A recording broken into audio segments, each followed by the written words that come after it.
that was the Oberheim OB-X. Now we're going to try out the Matrix 6.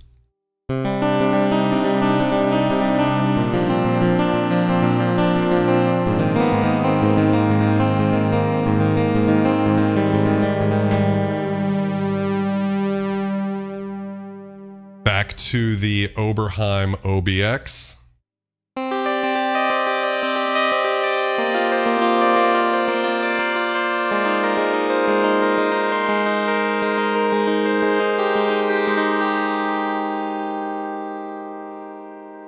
Back to the Matrix 6.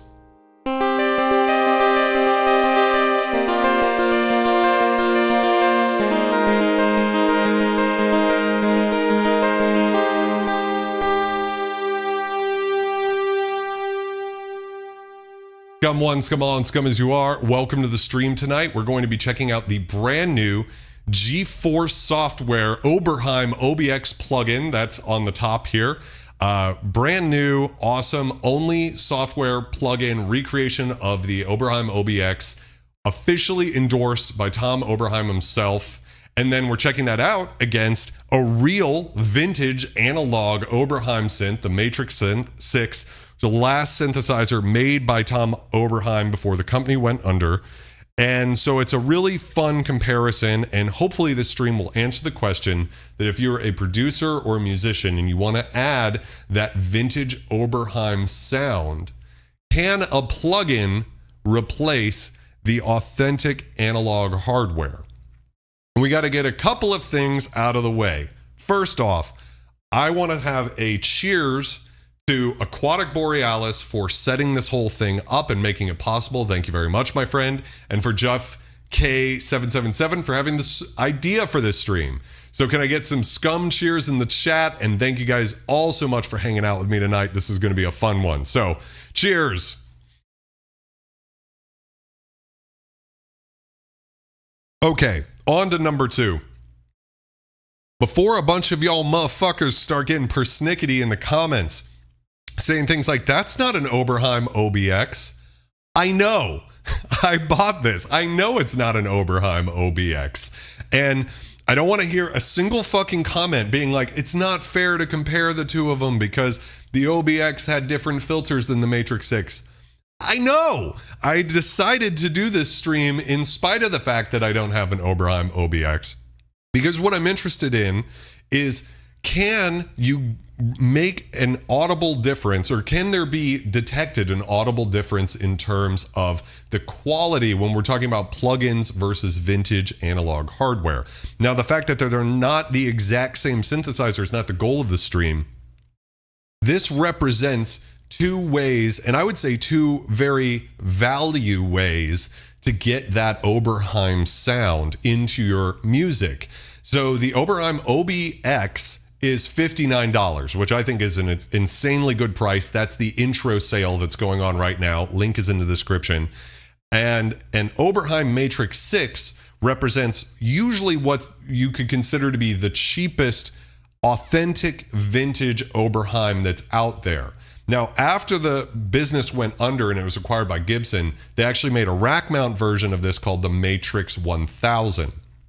That's basically the same parts under the hood, and it comes with a lot of patches. That's a really great way to get into vintage Oberheims, and it's about $1,000. This synthesizer, checking on Reverb today, these guys hover around $1,500, which is still really incredible when you think that you can get a vintage Oberheim for that price. And there's also a few other ways you could do this. You could go the modern hardware synth route. So the sequential OB-6, for instance, I was looking on Reverb today and I could see you could get a desktop version for $1,750. And you can even get, if you want to tack another $1,000 on top of that, you can get an Oberheim OB-X8 used, the desktop for $2,800. All right. So that's starting to make the $59 seem really reasonable, right? And then, of course, if you want to take it all the way, the Oberheim OB-X that this plugin is based off of sells for, and this is the cheapest one in the world right now, $19,000. Because in particular, that synthesizer, they didn't make as many of them as they did OB-XAs and OB-8s, which came after the OB-X. So, with all of that being said, I don't want to hear anything in the comments about that it's not a fair comparison. The goal here is not to say, does this plugin perfectly emulate this hardware? It doesn't, because that's not the goal. The OB-X had a completely different setup, and it wasn't until the OB-XA, the sequel to this synth, that they moved over to Curtis Electro Music chips, which are similar to the Curtis Electro Music chips that are in this synthesizer. So hopefully I got enough of that out of the way. Welcome everybody to the stream. This is going to be a fun one. So I made an initialize preset earlier, and I'm going to do the same thing on OB-X up top here. Now, something I want to point out is neither of these are the initialized presets. You can go to Master 51 and initialize the Matrix 6, and there's an initialized preset in Oberheim OB-X by GForce, and both of them have been tweaked to get them to basically be close to each other. So this is the sound of the sawtooth of the Matrix 6.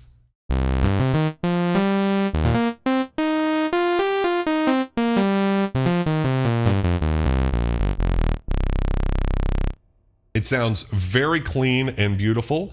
This is the sound of OB-X.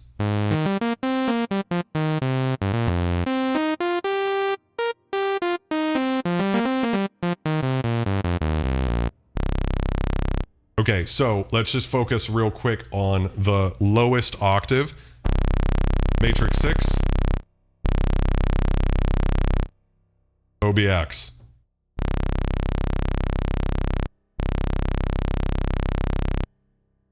Next octave up, this is OB-X. This is Matrix 6. Matrix 6, an octave up, so C2. Oberheim OB-X.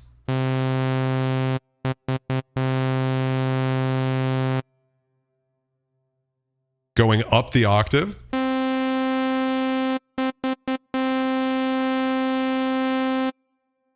Back to the Matrix.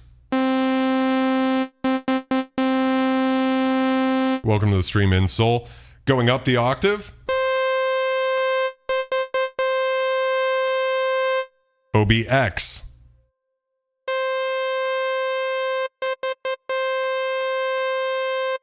Highest note.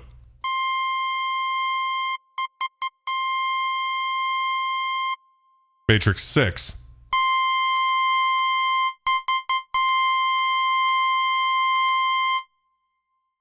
So, just going off of that, you can hear that even though, again, this plugin is not emulating this hardware, it's very close in terms of sawtooth. We'll check out the pulse wave in a second. Also, you might notice a slight amount of chorus and reverb on, and so OB-X has built-in chorus, delay, and reverb. All of the vintage Oberheims do not. So to do a fair one-to-one comparison, instead of using the chorus, delay, and reverb built in to OB-X, we're using my plugin, Inktomi, which is free. The link is in the description. And so we just have a very subtle amount of chorus and reverb, just because when you're checking out vintage stuff, without a little bit of effects, they can sound kind of dry to the modern ear. So let's see. OB-X only loses a bit of the resolution at the high end, but otherwise it's really close. Yes, and so an interesting thing about OB-X, and I assume this is emulating the actual hardware, but with the modulation here turned down, so you can see I'm turning that knob down, you can hear how dark the sawtooth is.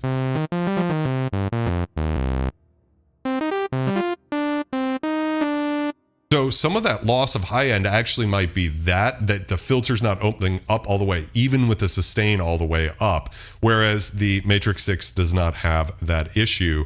And when I say issue, it's kind of arguable. I mean, part of what we like about vintage synthesizers is that they have that the filter doesn't open all the way necessarily on a lot of synths. I mean, to the point where the Roland TB303 is actually commonly modded to allow you to open the filter up, because otherwise it's never bright. Synth Fidel says, can you turn off the panning effects? Well, like I said, I was just threw a little bit on just to hopefully get the, especially once we get into patches, helping just get a little bit of stereo spread going. But if it's a problem for everybody, I'll turn it off. You guys let me know. Let's jump on over to the pulse width here. Now on both synthesizers, you can have the sawtooth and the pulse on at the same time. We'll get there. But let's check out the pulse wave. So this is, and we'll go a little faster here. This is the square wave of OB-X.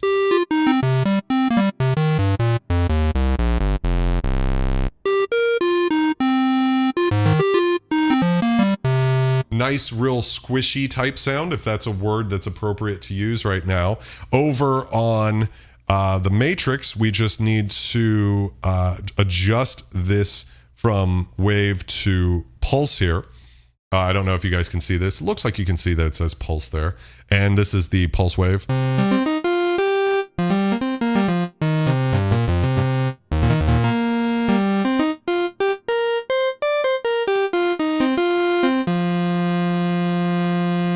And jumping back to OB-X.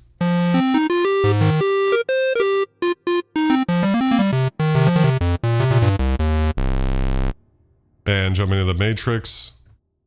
Whoa, I'm about to lose that beer. That would be terrible. I'm about to knock that the fuck out.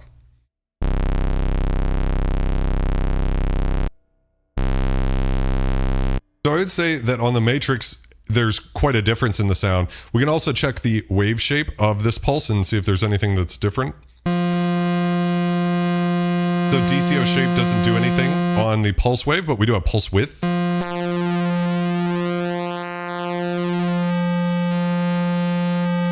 Oh, it might have been a little bit narrower of a pulse width. All right, let's see how that sounds. Oh, now it sounds about identical. And let's try that over here. This is the Matrix we're listening to right now. So it sounds like it was just a pulse width issue, and in fact, that they were very similar. Let's go ahead. In Soul Productions, I think the key tracking is also very nice, but what I also like about OB-X is the same as the Matrix. You can individually detune each oscillator. It's like 16 monosynths, yes. James asks, is there any news on Inktomi coming for Mac? No, I wish I could tell you there was. It's the next thing to accomplish once I get the current project out, which I'm working on a sample pack called Synaptic Echoes, and that's almost done. So then the next step will be to adjust a couple of things on Inktomi and get it Mac compatible. So thank you guys for your patience. I'm trying to get there. Aquatic Borealis says you could absolutely fool me into thinking one was the either, which is crazy because we've compared vintage analog synths that have the exact same chipset and they sound a little bit different in terms of oscillators. And this is not the same chipset, but it sounds almost identical, which is pretty crazy, in my opinion. Now, moving over, we actually have a couple of different options. Let's turn both on, and this will be interesting because this synth uses digital control over the tuning of the oscillators, whereas this synthesizer is based off a synth that uses analog voltage-controlled oscillators. So this is interesting, the way the phase might be of when you have both the sawtooth and the square wave on at the same time. And let me just make sure that we have the shape.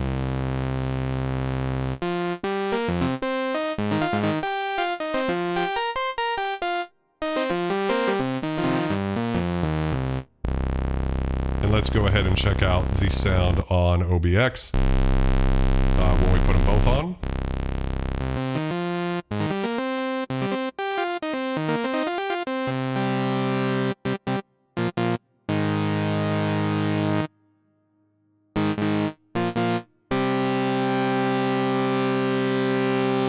Okay, so far, I'm actually shocked at how close these are. Because again, that plugin's not based off of this synth, but Oberheims are tuned to have a certain sound, which is pretty incredible. I'm really impressed. Let's go check out the triangle on both. Now, the way to do that on the Matrix 6 is to move this over to the waveform and then move the shape all the way to the right. So this is something that the Matrix 6 can do that the plugin cannot.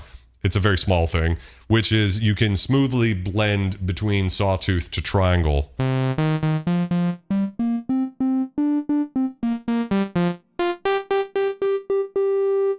Which is an interesting feature. You don't really see this come about again until Dave Smith Instruments in the 2000s, this sort of blending between wave shapes like that.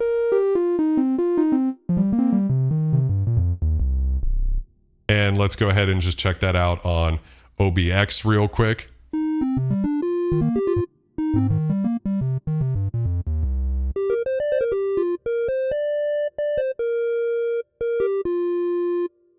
Matrix 6.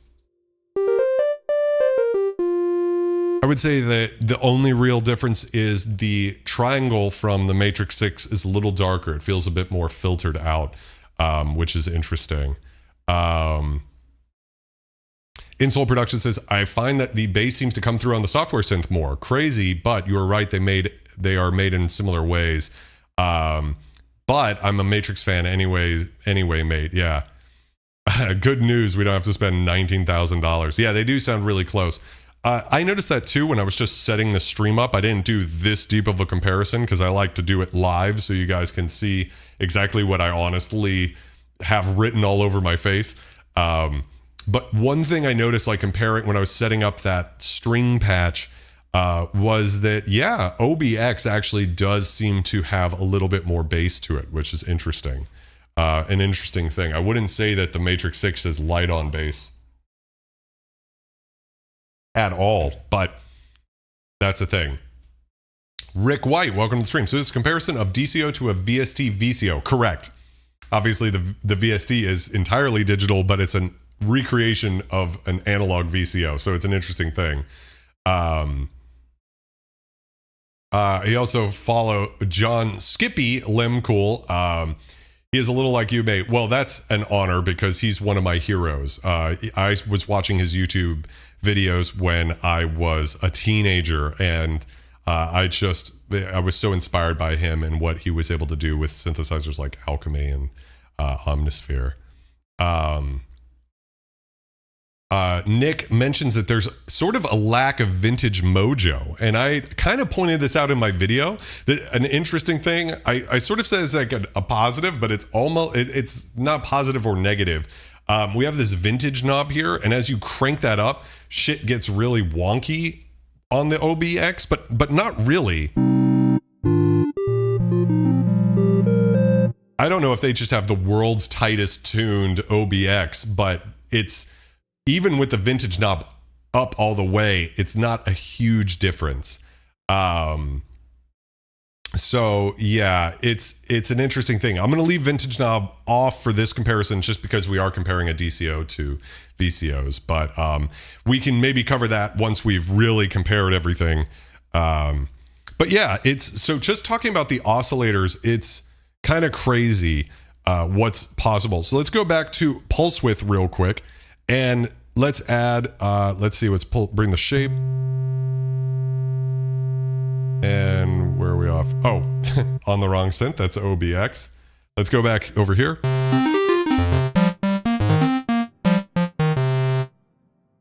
We'll turn the pulse width on up there, but we're gonna be listening to the Matrix 6 for a bit. It's actually pretty easy to lose track of which synth you're working on.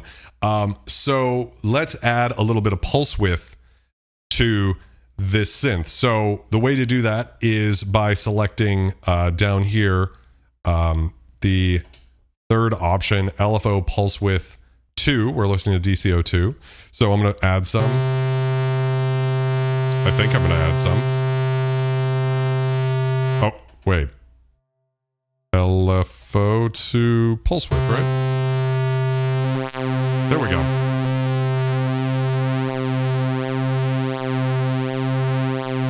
Yes, this is an Insoul. This is an OB Matrix 6000.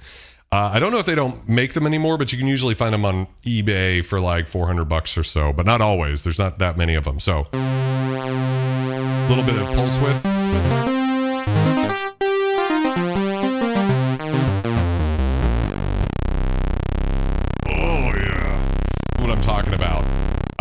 So we're gonna have some fun.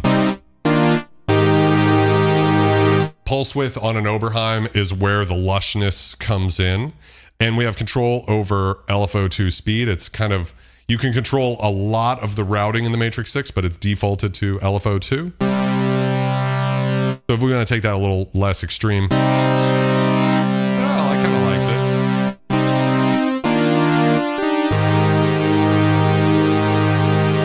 Very lush. Let's compare that with OB-X and see what we're getting. So pulse width, it's the same idea. We're going to take the LFO on the top of the section here, and we're going to select destinations pulse width for both of the oscillators and just increase that. We're listening to OB-X right now.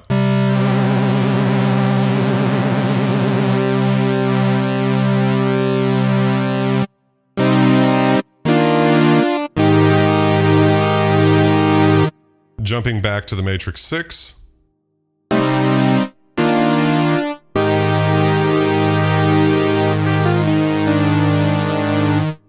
Jumping back to OB-X.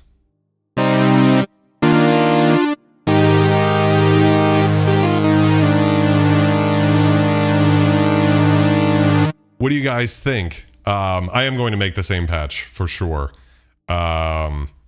Let's see. Synth Theory, welcome to the stream.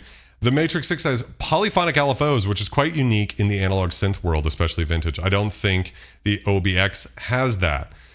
No, it doesn't, but the OB-X plugin does.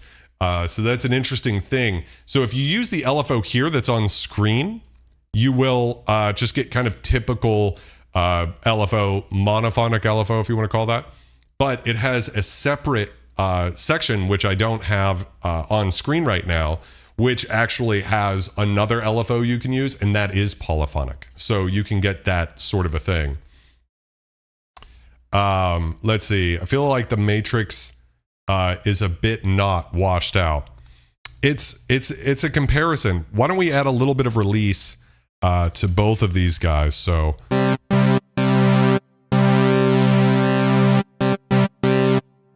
and then let's see, it should be this one too.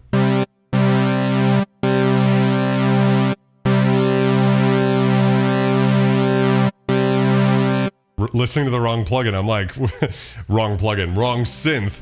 Yeah, really long release now.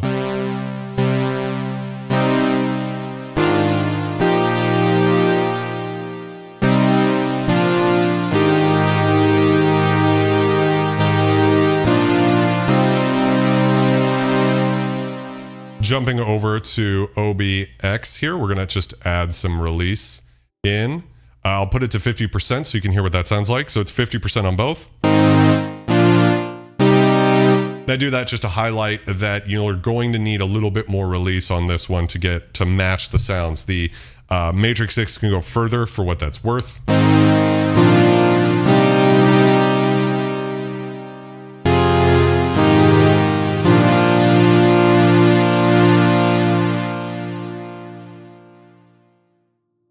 Back to the Matrix.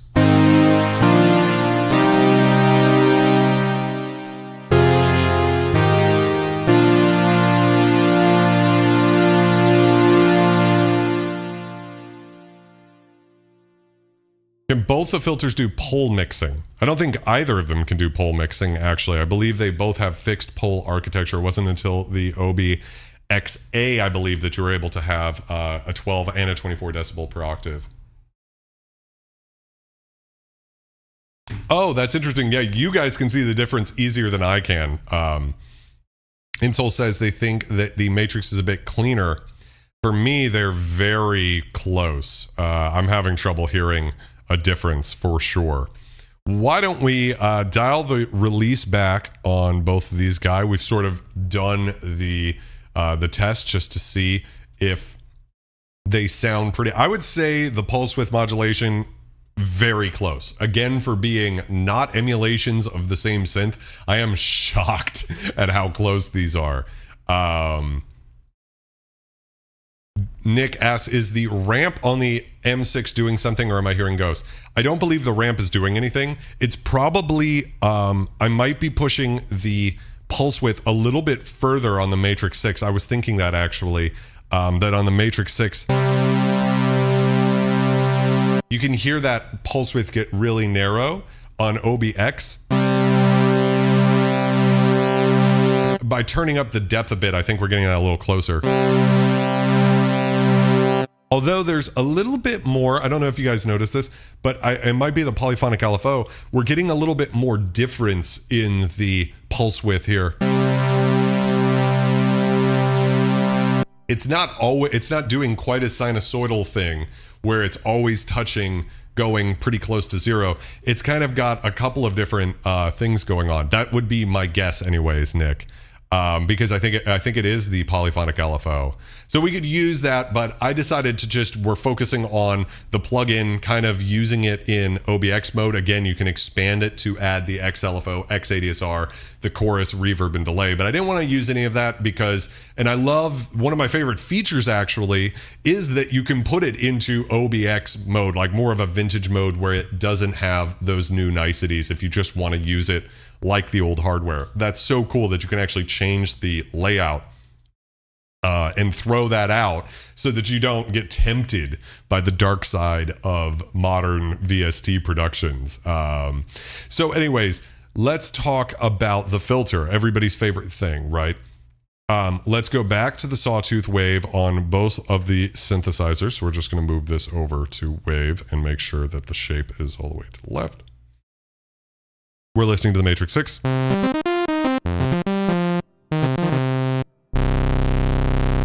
I'm going to just do this low octave down here and move this beer after imbibing. Cheers, guys. This is so much fun. I hope this is exciting for you guys as it is for me. I'm shocked at how good this sounds. But we all know the number one hardest thing to emulate digitally is a filter. So when it comes to this plugin, I think we're going to find some truth out real quick. So this is the, we're going to go to the cutoff here and bring it all the way down. You'll notice that we still have some sound coming through. It's not completely cut off. If you're listening with good speakers, you should hear a good amount of rumble down there. It's not fully off. And then shout outs to Dubstation with the trick of using this lever. So I pre-programmed this so that I can use this to control cutoff.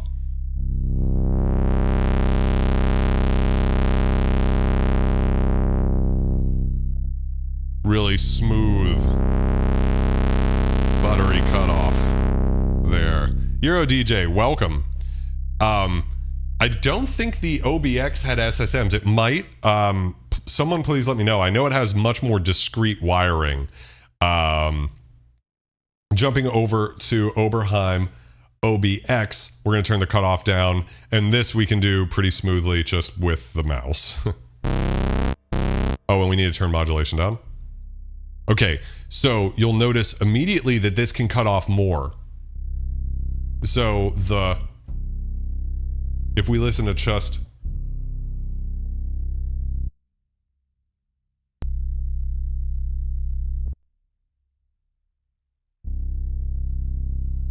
you can hear that they're about the same. So you have about 9, 10 o'clock is the sound that the Matrix 6 stops at.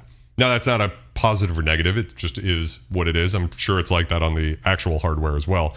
Let's sweep this.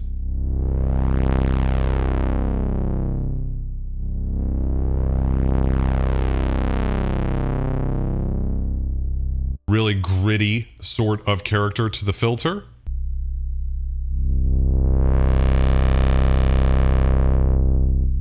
Dare I say a more clinical sound to the filter? Harrison, welcome to the stream. Was discrete SEM. So you mean not SSM, but SEM like based off of the Oberheim SEM. The only thing that was CEM was the envelopes. Jumping back to the OB-X.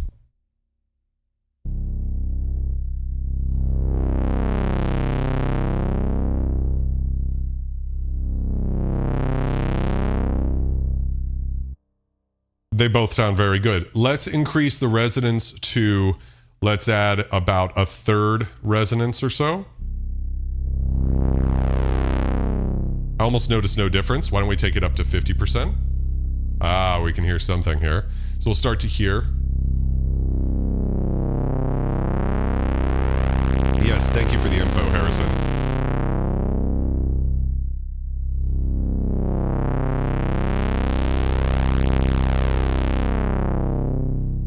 Nice vowel-y character. Jumping over to the Matrix 6, we will add 50% resonance and see how that sounds. We might need to pull it back to match it.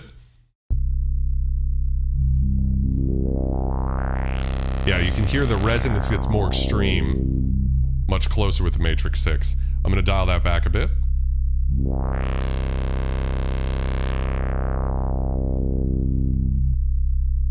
So you can hear a little bit of stepping in there.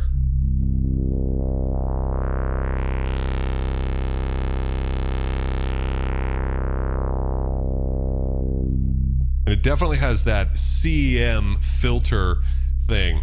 I don't know, would you guys say one is more vowel-y than the other?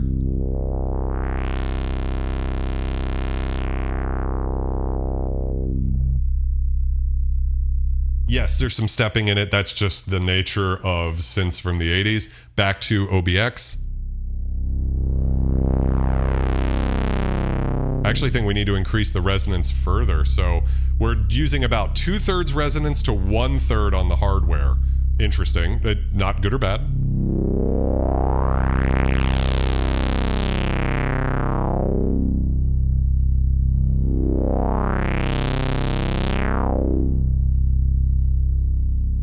Interesting. Back to the Matrix 6 here.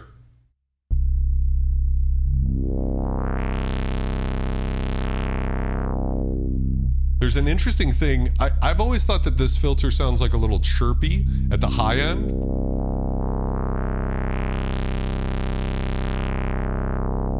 There's a very nice sort of fluttery character to the Matrix 6. Let's increase the resonance. Whoop, that's not yeah, that is resonance to about 2/3. See how this sounds on the Matrix 6? Well, it's like monks chanting, right? Like throat chanting in this area.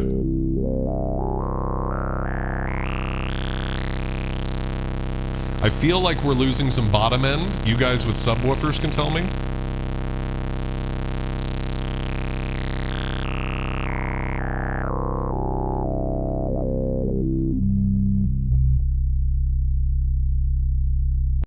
Going to Oberheim OB-X. Let's increase the resonance, try to get there.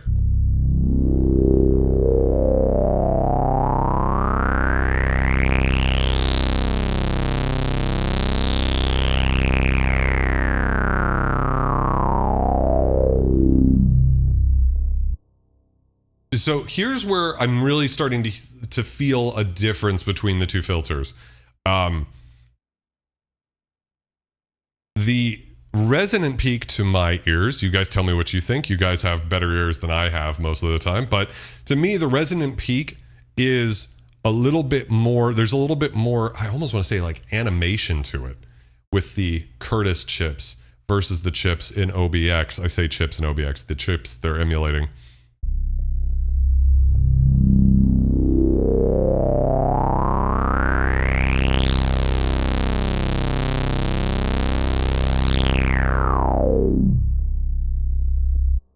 Back to the Matrix 6.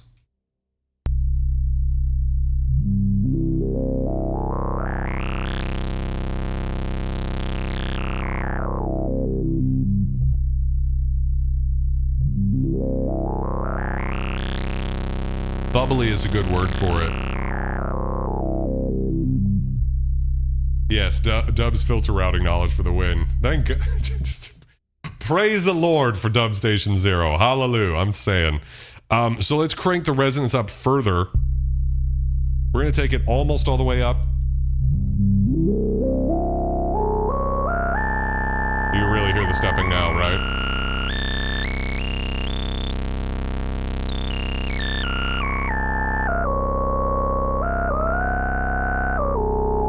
It's amazing the character of that.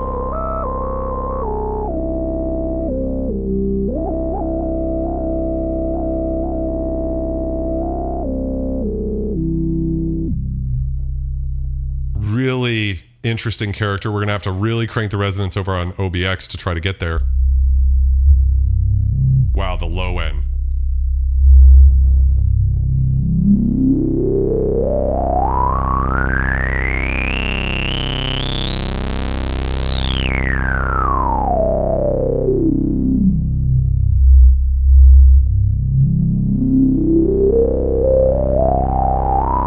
So one thing immediately is, I know that Oberheims usually don't lose bottom end. That's less the case with the Matrix 6. I can't speak to the other synths, but as far as I'm aware, those other synths tend to not lose a whole lot of low end. And this one definitely loses a bit, not too much, but you can hear in the plugin that we're not losing low end, like it is there.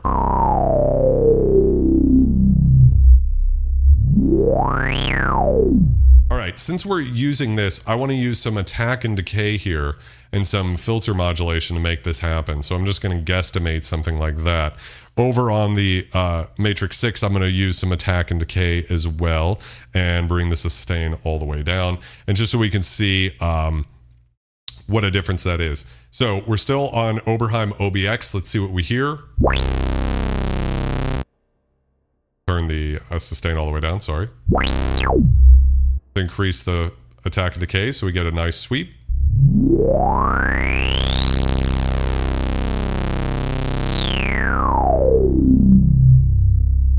Verona Tragedy, welcome to the stream. They can both do analog piano sounds pretty well. They can't do both. Aquatic Borealis says they both sound great, but honestly I prefer the OB-X here. It maintains quite evenly. Let's see how the Matrix 6 sounds.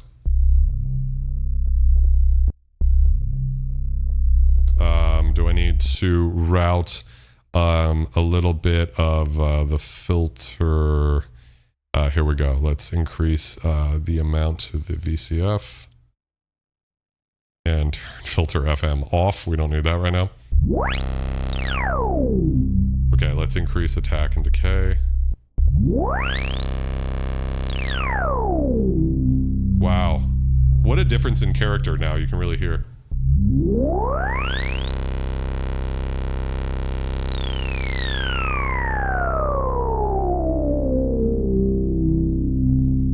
Wow, that is sing-songy. So we've got something kind of similar here. Let's go ahead and try that on OB-X.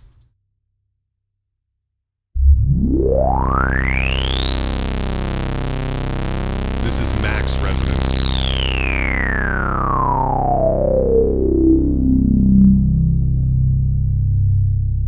Really nice, smooth, integrated harmonics.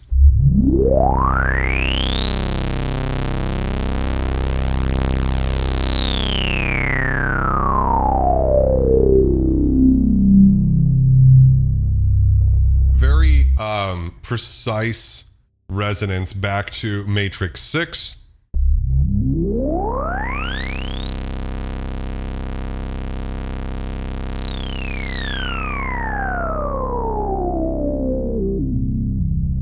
Want to do that again? Sorry, I was tweaking a couple of the settings here.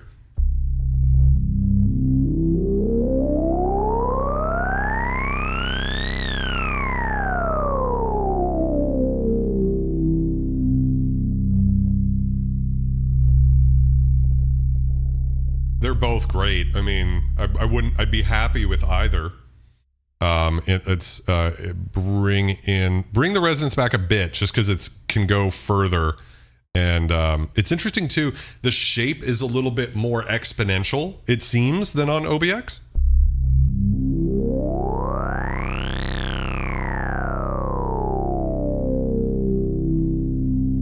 Around there, we're starting to get that like Tom Sawyer Rush type thing very beautifully.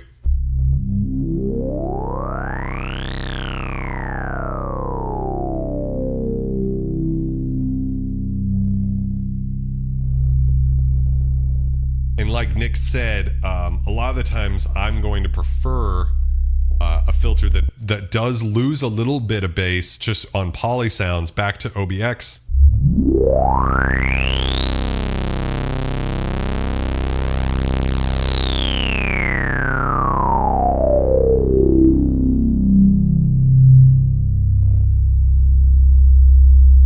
I know I already said this a bunch of times, but the reason they sound different is because this is an emulation of a different synthesizer. So they shouldn't sound identical, especially because they do have very different resonant characteristics. The OB-X does sound really different than the OB-XA, OB-8, and the Matrix series that followed it.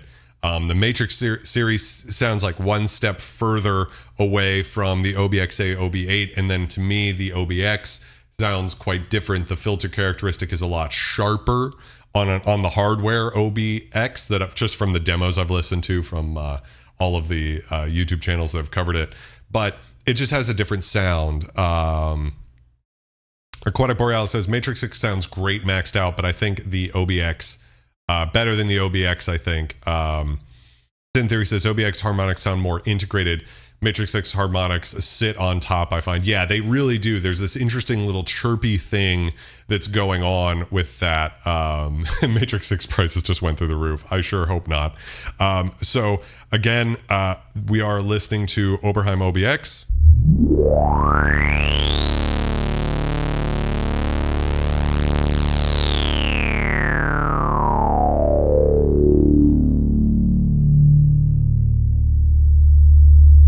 Jumping over to the Matrix 6.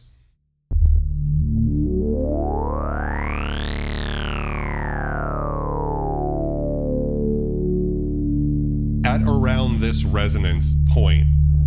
The thing is, we can take OB-X much further and take it all the way, rip eardrums.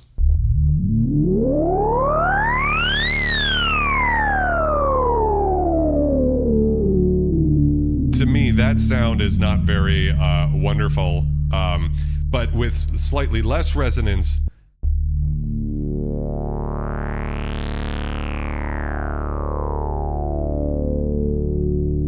somewhere around that 2/3 mark is just this very sweet, vowely, chirpy, Nick said bubbly, sort of a thing.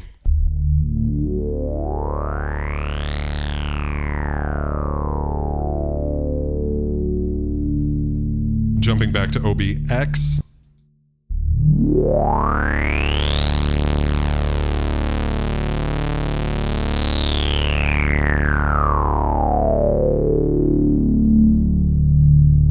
They're just different characters. I think they're both great. Let's talk about the one thing I know that the Matrix 6 can do that I have not yet found a way to do on OB-X, and the original Oberheim certainly couldn't do this, which is filter FM. So we have that as an option. Let me just show you what that sounds like real quick with a good amount of resonance.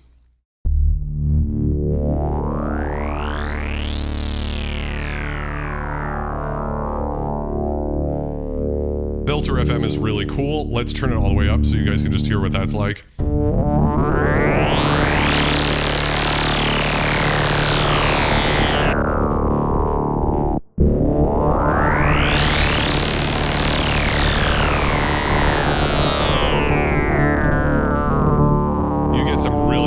Ripping tones out of that.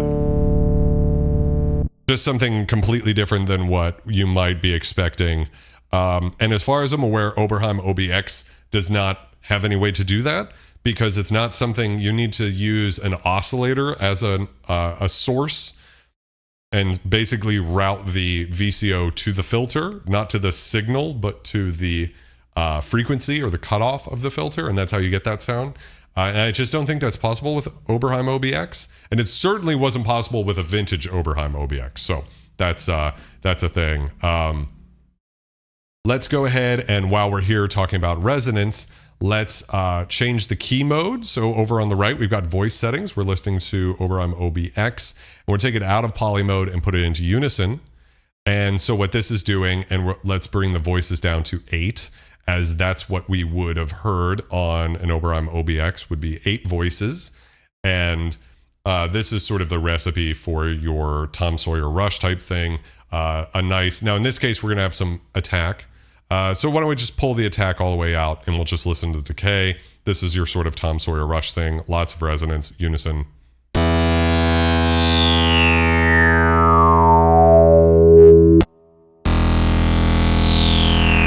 Let's turn the modulation all the way up.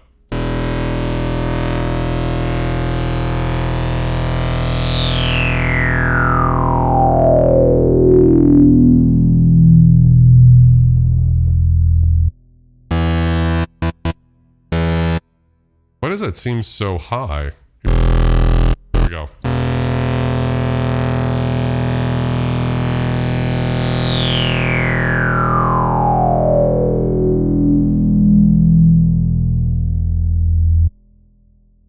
Jumping over to the Matrix 6.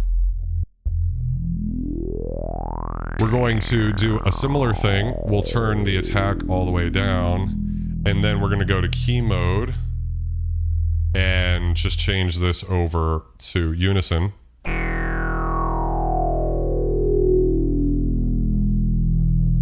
And increase the so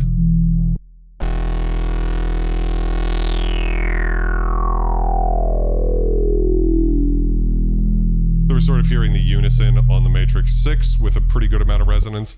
Oberheim OB-X from GForce.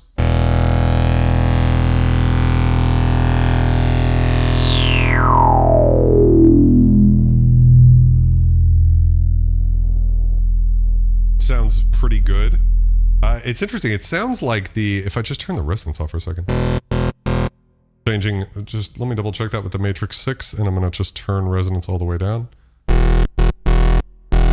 Seems like in unison mode is a different, going back to OB-X here. Yeah, it seems like it, let me turn transpose off and then go into unison and listen to this. It's weird. It's like, it sounds like it's up an octave. So I don't know what's that. Nick points out correctly that the OB-X was actually sold in 4, 6, and 8 voice configurations. Yeah, so the X in OB-X meant, you know, you could buy it in however many voices you wanted, which is interesting.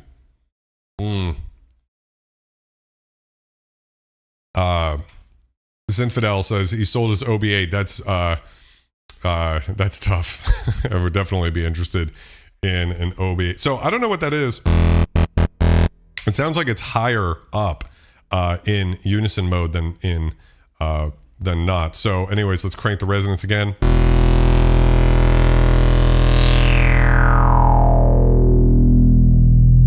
Which you'll notice is not quite as inspiring, right? Now, if I crank the vintage knob up, what that's going to do in the plugin is add inconsistencies to not just the oscillator tuning, but also the tuning of the filter, giving you some spread out peaks because you'll have 8 different voices. Let's bring it down to 6 to keep it fair with the Matrix 6, and the OB-X was sold in the 6 voice configuration, right?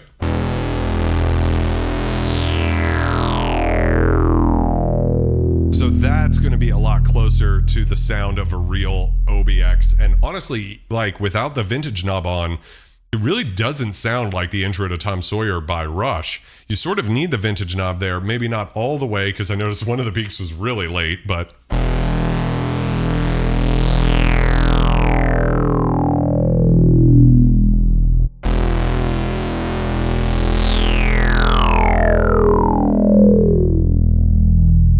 that's sort of how you get that sound. Back to the Matrix here.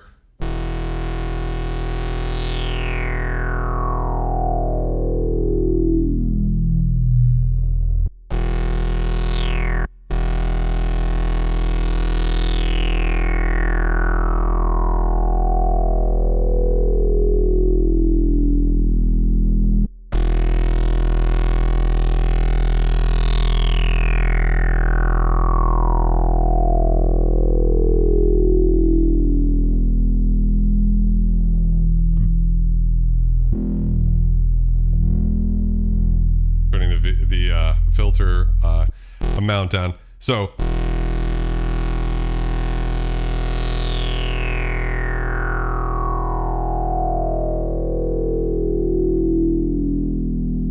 jumping back to Oberheim OB-X. We're getting there. We're getting there. One thing that also, actually should have pointed out before I said comparing these, is a big part of the Tom Sawyer sound is getting that second oscillator in. So this whole time we've been just listening to one oscillator. So actually, I think that OB-X probably has the advantage here because the tuning is so tight on the Matrix 6, which is pretty incredible for an analog synth from this era, for the tuning of everything to be so great. And a little backstory, if a lot of you guys who've been around for a bit remember the Akai AX60 stream where we started the stream off, Akai AX60 sounds great. Over time, we started to realize, whoa, a couple of the voices have a couple of dead voices or notes on the keys. So not all of the keys, but just some of the notes on some of the voices were missing. So I actually had to have the AX60 repaired. And what it might have been is just that the way the voices are assigned, if that gets messed up or whatever. So going into this stream, I hadn't turned the Matrix 6 on for a bit, and I turned it on, and I started to notice, I was like, oh God, I've got dead voices. Fuck. Great. There goes a lot of money. Have a wonderful night, Autumn. I'll see you soon, okay? Aquatic rightly points out that it's funny that the Sequential Take 5 also has a vintage knob, even though it has VCOs. It's useful, man. You want to have that. CK Table, welcome to the stream. Reminds me of The Thing, one of my favorite movies from the 80s. So yeah, but anyways, I hit the calibration on this synthesizer, long story short, and it fixed everything. Everything sounds great on the synth again. And it's basically in mint condition. I bought this synth from the original owner, bought it in the 80s. He's a venomous snake milker, super interesting guy. You're never going to meet a boring person who's into vintage synthesizers. Let me just put it that way. So what we need to do actually to make this a little more fair is set the DCO1, moving over to the Matrix here, over to the sawtooth wave. And then we need to go to this. I'm going to turn the resonance all the way down, but the DCO mix to 50%.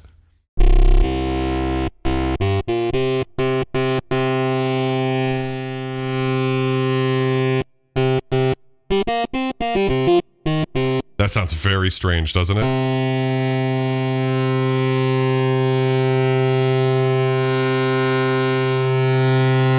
We got to make sure the shape is right on both of these guys.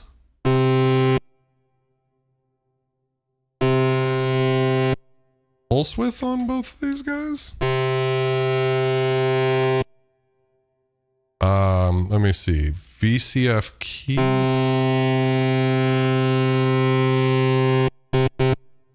Let me see if sync is on.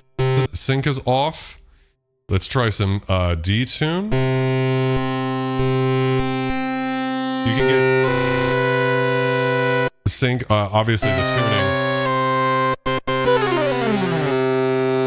That might have been it.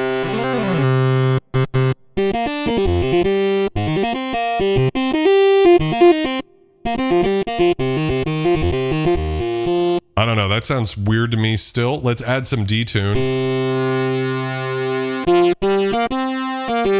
Oh, I know why. I'm in unison mode. Silly me. I was wondering. So why that sounded so odd is because the tuning again is so tight on this that it's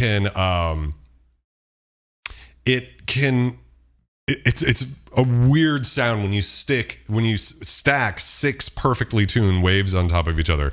So we need to just go to VCF key mode here and bring it back to just regular key mode, sorry. Just to the regular mode. Now we hear something that sounds like a regular sawtooth that's detuned, right? Sorry about that. We can take the detuning pretty far. That's right about on that C-sick area, so we got to pull it back.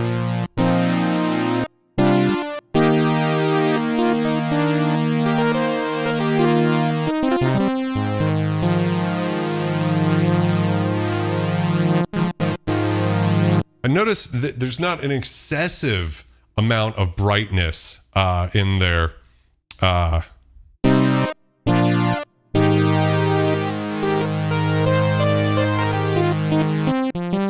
Just like a really smooth roll off.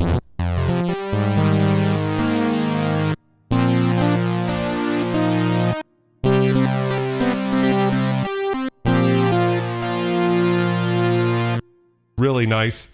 Jumping over to OB-X, let's go ahead and bring in the second oscillator. Vintage mode all the way off, resonance down, cutoff open. Polyphonic mode. And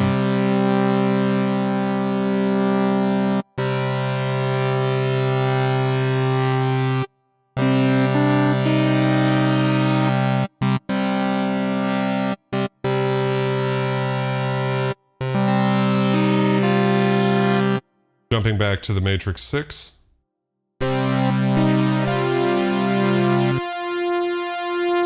So we lose a little bit more volume when we mix the two oscillators than we do on OB-X.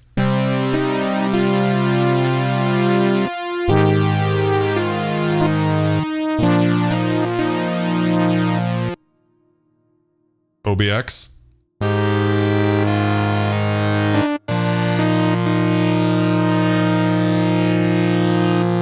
So I had to add a decent amount of detune to get there. You'll notice that without adding any detune, we're actually surprisingly close, and that's because of the modeling of the VCO. So let's add some detune to get the thickness.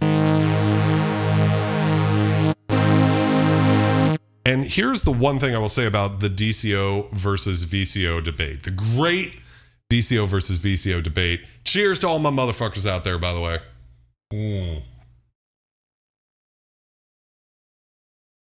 Nowadays, it doesn't really matter because there are things like vintage knobs on all of the sequential synths, and even on a plugin nowadays, we have a crazy amount. We have a vintage knob on plugins, right? Which is pretty funny. Back in the day, I do think, I might be crazy, this is the closest thing I have to a religion. But DCOs versus VCOs, the DCOs, the tuning is so good and predictable that when you detune DCOs, there's a very periodic or repetitive nature to it. And I feel like when you take it too far, it becomes seasick a little bit quicker than the VCOs do, because the VCOs don't always follow that same pattern. So when you've taken it a little too far with the VCOs, like, to me, that's too far, but it can kind of be, it's just too far. If I dial it back a little,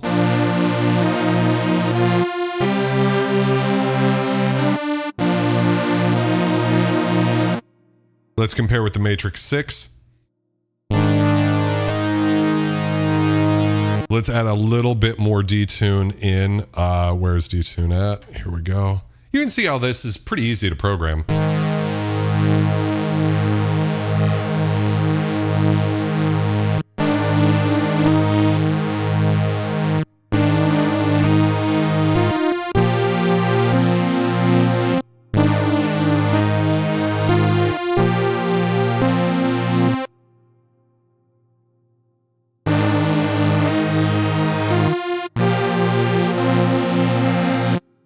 So it's just a little bit out. Let's bring it back.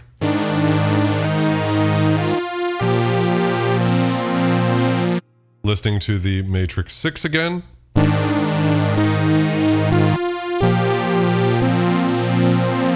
You can hear how the Matrix 6 is a little fatter, so I'll just bring the modulation down a little. Do you guys hear what I'm hearing, or am I just fucking crazy? I might be crazy, but to me, there's something about DCO detune that's just a little like it sounds like it's going sharp a little quicker than the VCO synths do. And that's my conspiracy theory about why VCO synths are so coveted and prized. I think other than vintage synth snobs just always pick whatever the oldest incarnation of something is and pay a premium for that, even if it's objectively worse. So it could just be that. And also, I should say, to contextualize this debate, we're talking about synthesizers in studios. I would never take one of my VCO synths, out on stage, except for if they have an auto-tune function built in, like the Poly 6 or the CS70M, because VCOs, when they go out of tune, it is a motherfucker. My Moog Source is never in tune. Like, it's always like I go from one sound to another, I'm like, it's a little flat. I'm always messing with that. It can only stay in tune for a couple of octaves.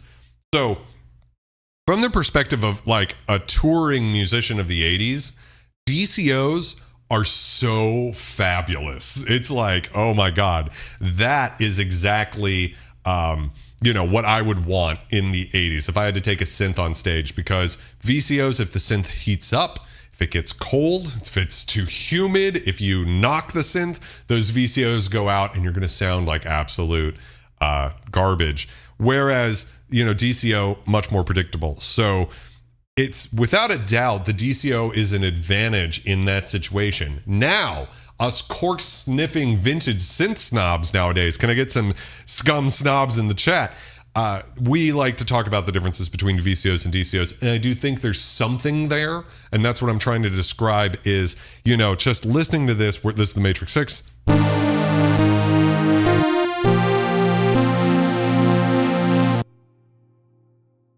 OB-X.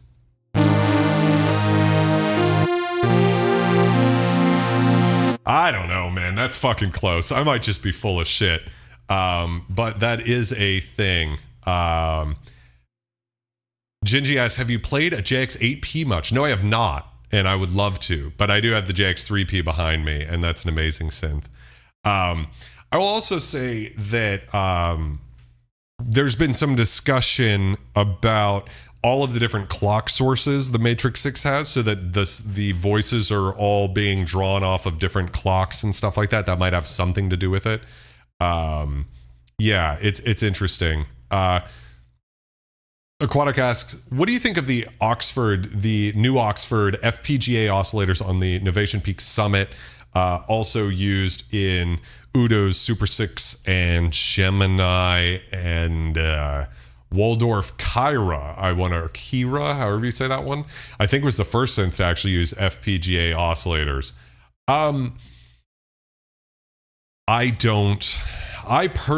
Okay. It's an interesting question. So for those of you guys who don't know, essentially FPGAs are an advancement in processing technology that allow these chips to fire at extremely high sample rates to hypothetically remove any sort of potential errors. Aliasing is really not an issue even with earlier chips. Like we had the Waldorf Blofeld on the stream, it's fine. It doesn't have those FPGAs. It sounds great. Aliasing isn't the thing. The idea is that if you push any digital rounding errors all the way up into the inaudible spectrum, right, that will lower the noise floor and potentially correct any errors you might be hearing. Now, imagine coming from my world, where the DW8000 can barely crank out a sound over 13K because the oscillators are so low res. I like that sound. I think vintage digital oscillators sound awesome. And I don't want the DW8000 to sound great in that way, at least. I think it sounds great because it does not sound super clean.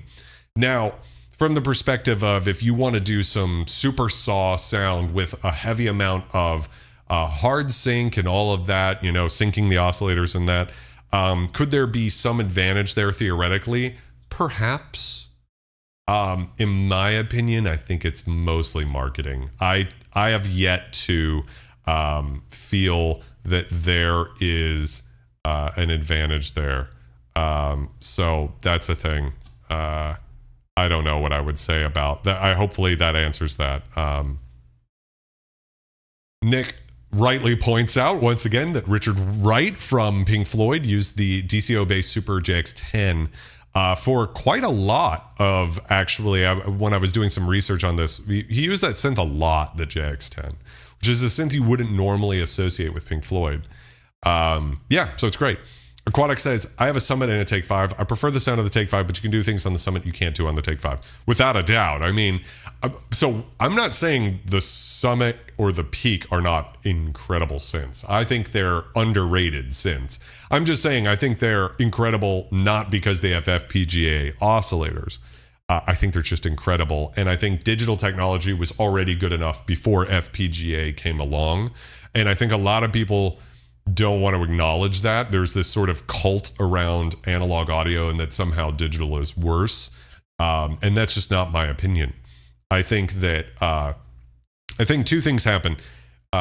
Better technology did occur as far as like the software and everything. So one of the things is just software, or the software, the hardware to house the software on virtual analog synths from the 90s and 2000s was not so great. So they had to cut a lot of corners to shave off the cycles to be able to make it work without there being any clicks or latency or problems like that.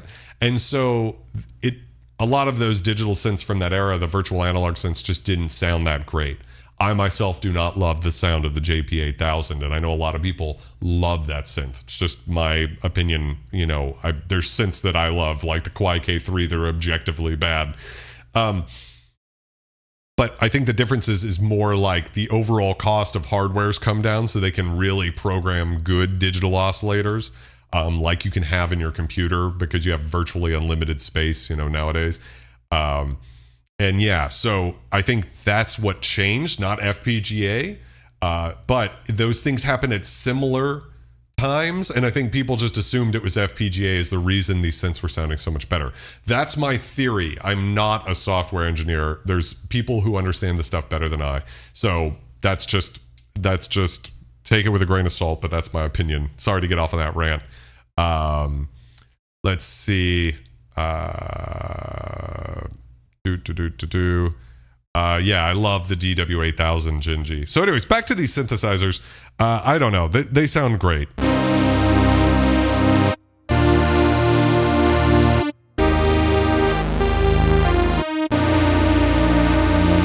That's the OB-X. Let's hear how that sounds on the Matrix 6.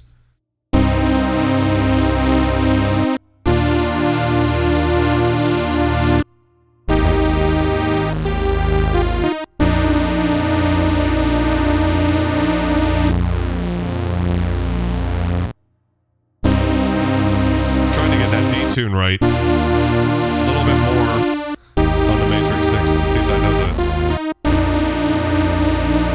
it. Back to OB-X.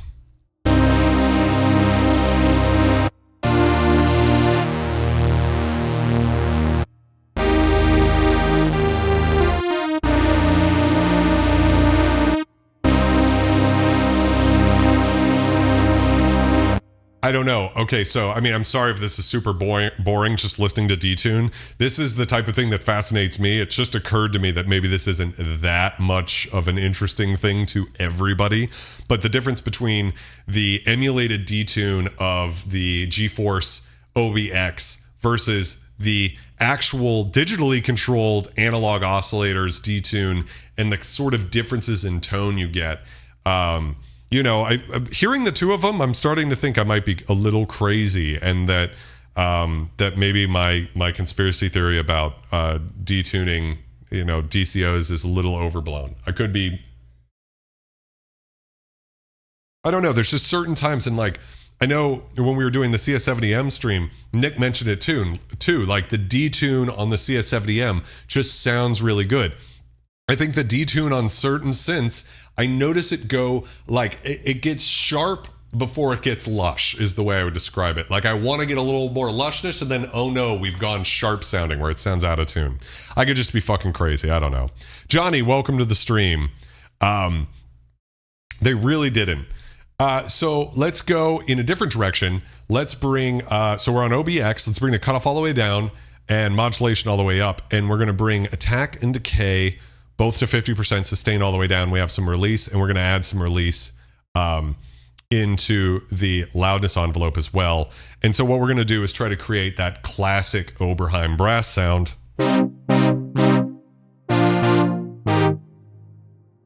Increase the decay. Well, not that far. One thing I've noticed about this plugin, and again, I don't think it's a fault of the plugin, it's probably just how it was on the hardware. This decay knob is super finicky. Like 50%, it's really fast. And if we take it up to like 2 o'clock, it's like pretty slow. So all of the joy is right around 1 o'clock.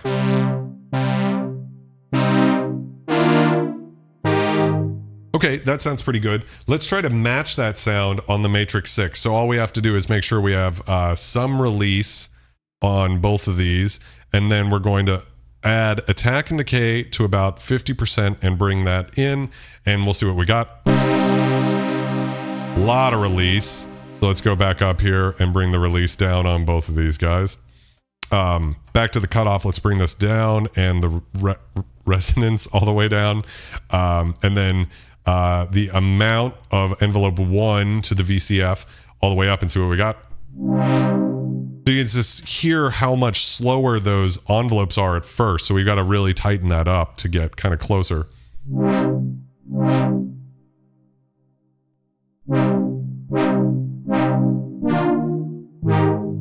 Really warm, really beautiful. Back to OB-X. Let's slow that down and bring the modulation amount down.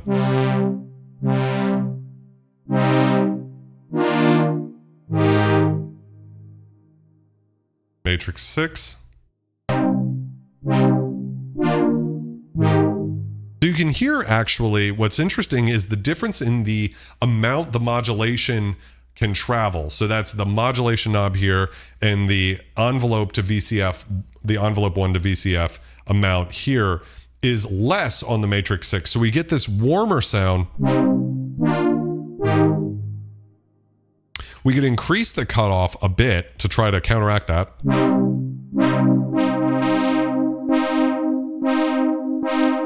So we get a little of fizz in there. Going over to OB-X now.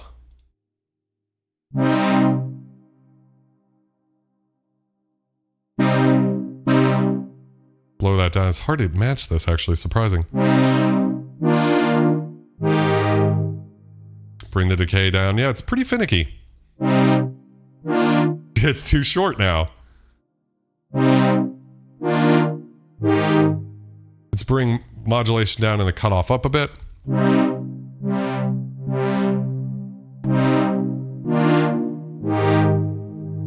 It's too high on the cutoff. Increase modulation a bit. Back to the Matrix 6. Matrix 6 sounds good.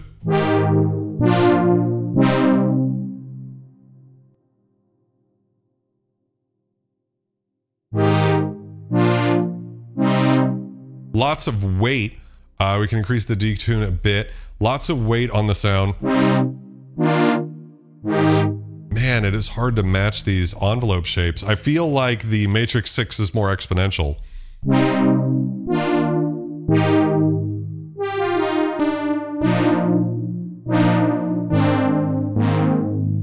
Kev Human wants to hear the sample and hold. Of course we can. I was just trying to get these kind of close. Matrix 6 sounds undoubtedly gorgeous. Increase the case. Hard.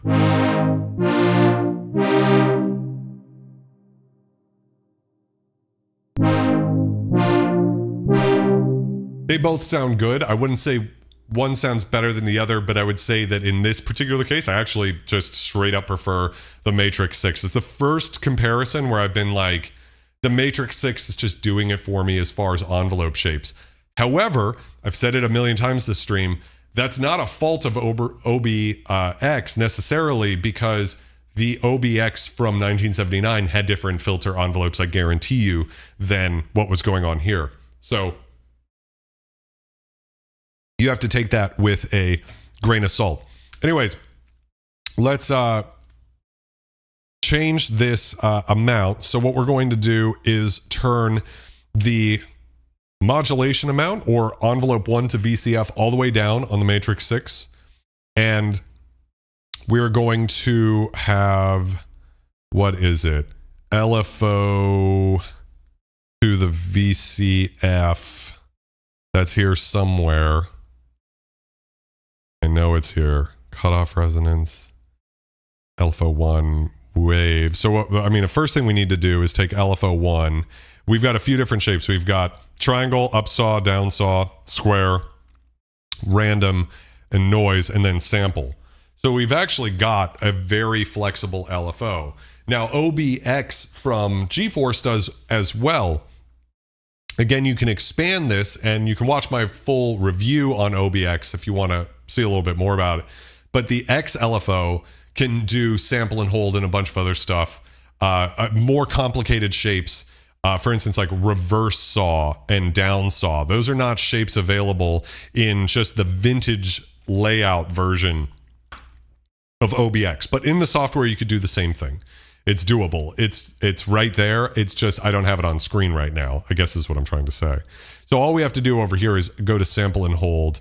And what we're going to do is turn that off from PWM and route it to the filter and just increase the depth all the way. And we'll add about 50% resonance there. And then on the Matrix 6, I need to find, so I see LFO to DCO1, LFO to DCO2, which I don't want to do. LFO lag, so that's a delay. Again, we can do that with the delay with the X LFO in OB-X. It's just not on the screen right now.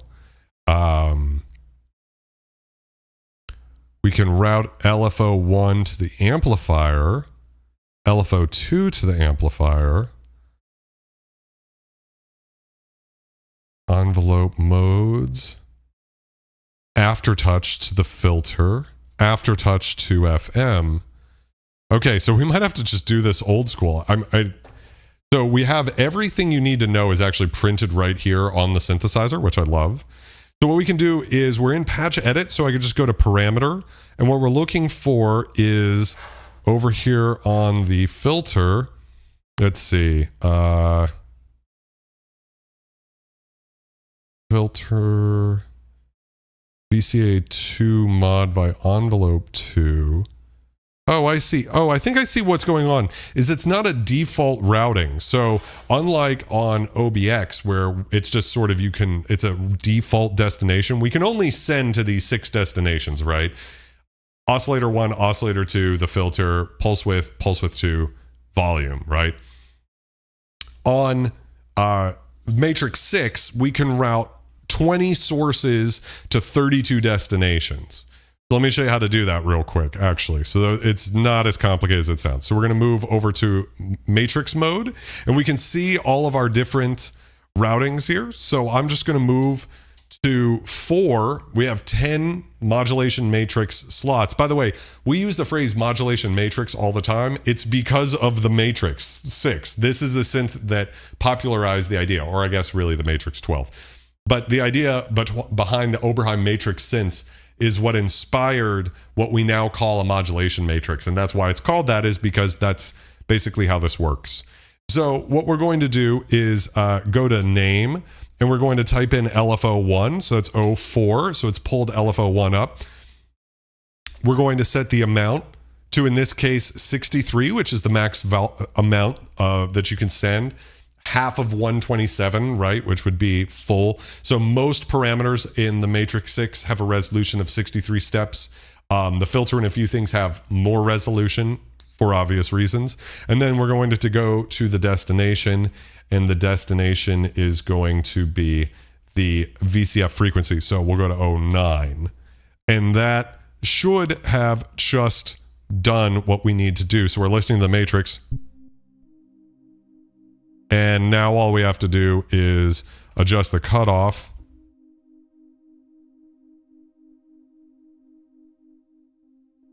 I think. Let's adjust LFO1 speed.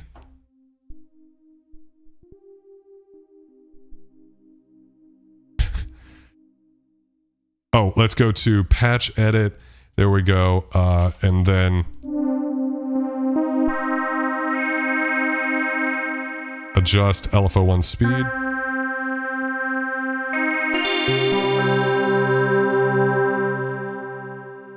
Then we needed to go to LFO1 wave, which should be sample and hold. And then maybe LFO1 speed down.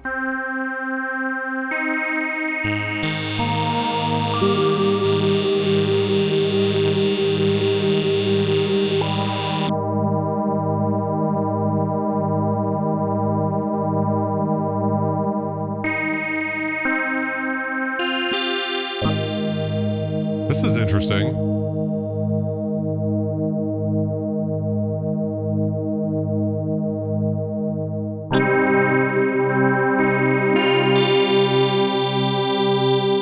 LFO1 lag. Let's make sure that's all the way down. Lag off. LFO1 trigger.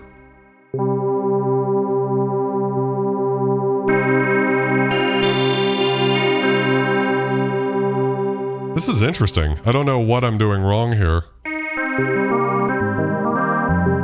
It sounds really cool, actually. You can hear I've got some nice, let's see.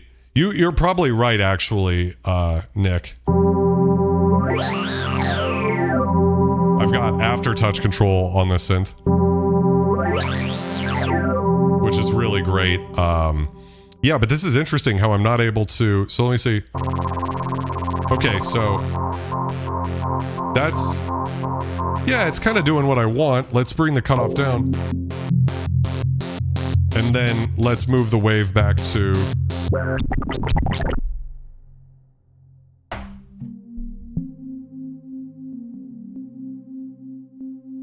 Oh, maybe that was the wrong mode. Maybe I should have it on random. That's what they mean by sample and hold, is random. My bad, guys. So that's actually, you can use an external input, so I think that's what that might mean. Don't quote me on that, but I think that's using the LFO as an external input, maybe? So anyways.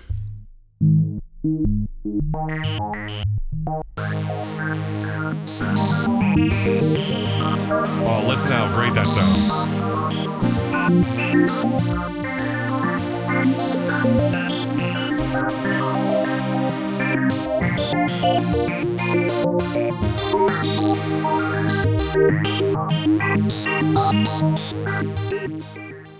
No worries, Kev. All right, so let's go check that out on Oberheim and see how that sounds by comparison. Okay, let's turn modulation down, cutoff resonance is up, depth on the filter from sample and hold.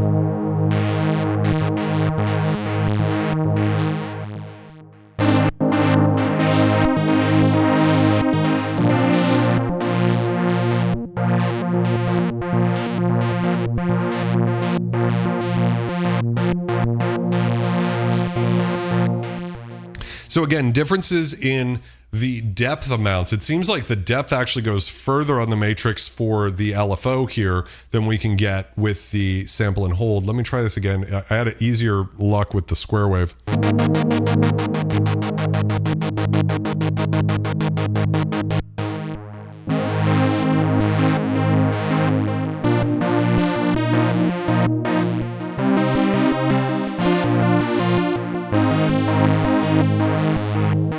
So the depth seems like it doesn't go quite as far, so I got to increase the cutoff.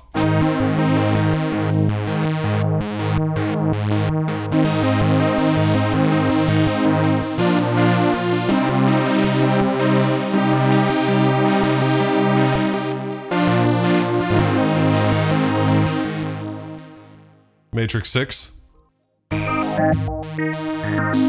We'll turn this... Oh, it just sounds so good, doesn't it? It's kind of not a fair comparison because this one sounds so great. And the resonance is a little high, and LFO1's speed is a little high.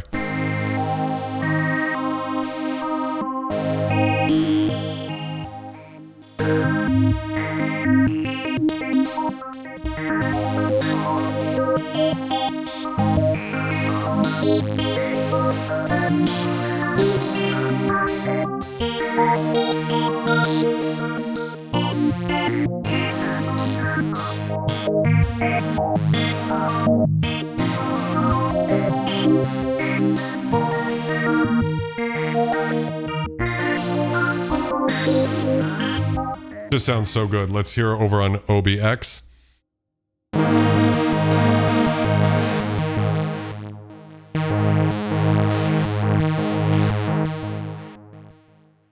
Gotta crank the resonance and the color. Yeah, there we go.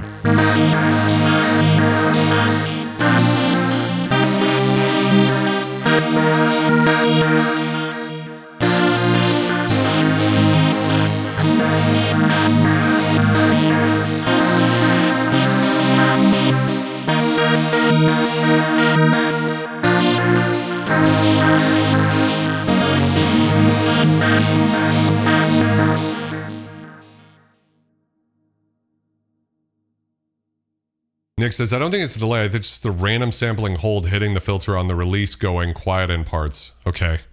And then... Now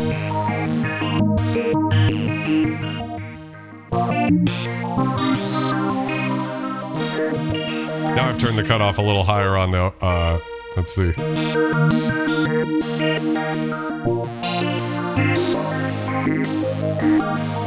It sounds so good.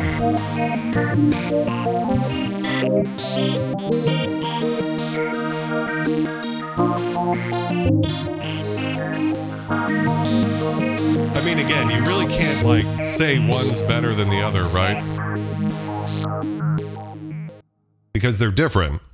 A lot louder in this case because of the...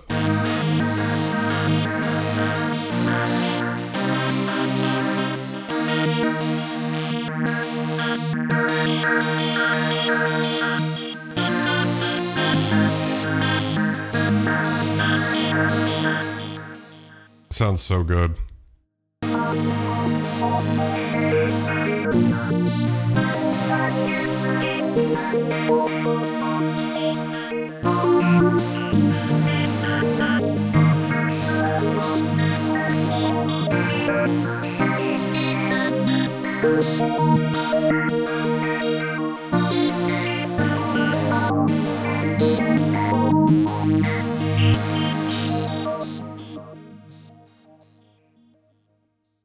Yeah, it's really good.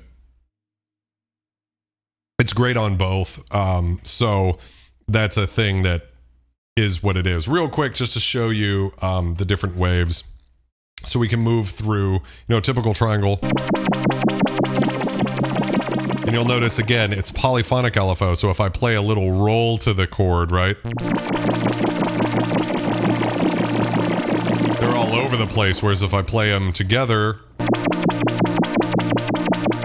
it almost sounds the same. We can do that in OB-X just using the XLFO that's off screen. So for what that's worth. But we also have some other waves. We've got the upsaw. So let me take the speed down a little bit.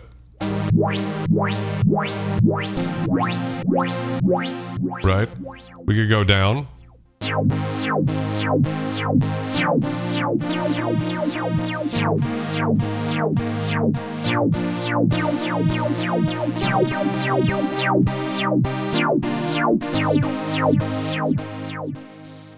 Square wave.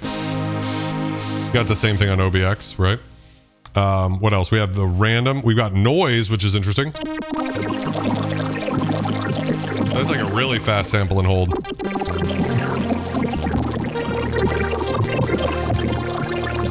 OB-X calls that like red noise, I think, where it's not truly like, it's like a low bit noise, something like that. And then we have this.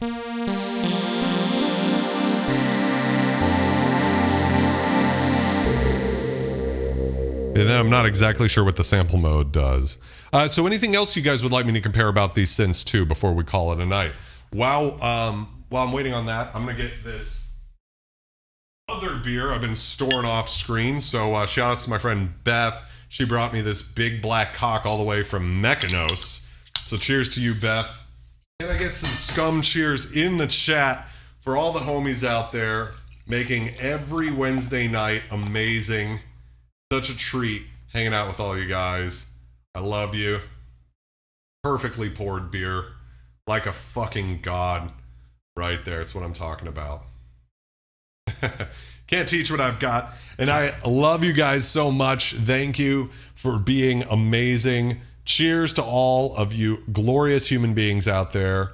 Thank you, thank you, thank you. What a fun stream. And can I get some opinions? Because I want to finish the stream off actually asking you guys, what do you think about this question? So cheers, I'm going to drink, and then I'm going to ask the question.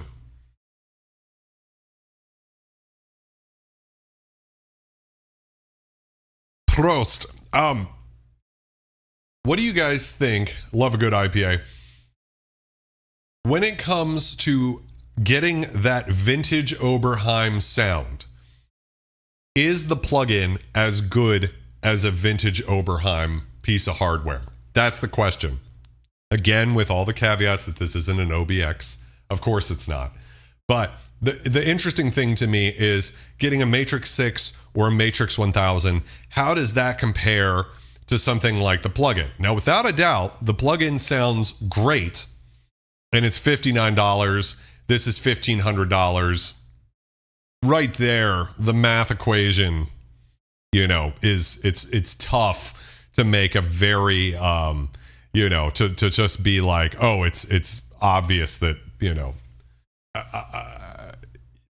there's going to be people who watch this stream who go, they're like, why are you even asking that question, you fuck? It's so obvious that the Oberheim OB-X sounds incredible, sounds very, very close, especially with the oscillators. It's $59. Why in the world would you ever spend this much money on a vintage Oberheim, right?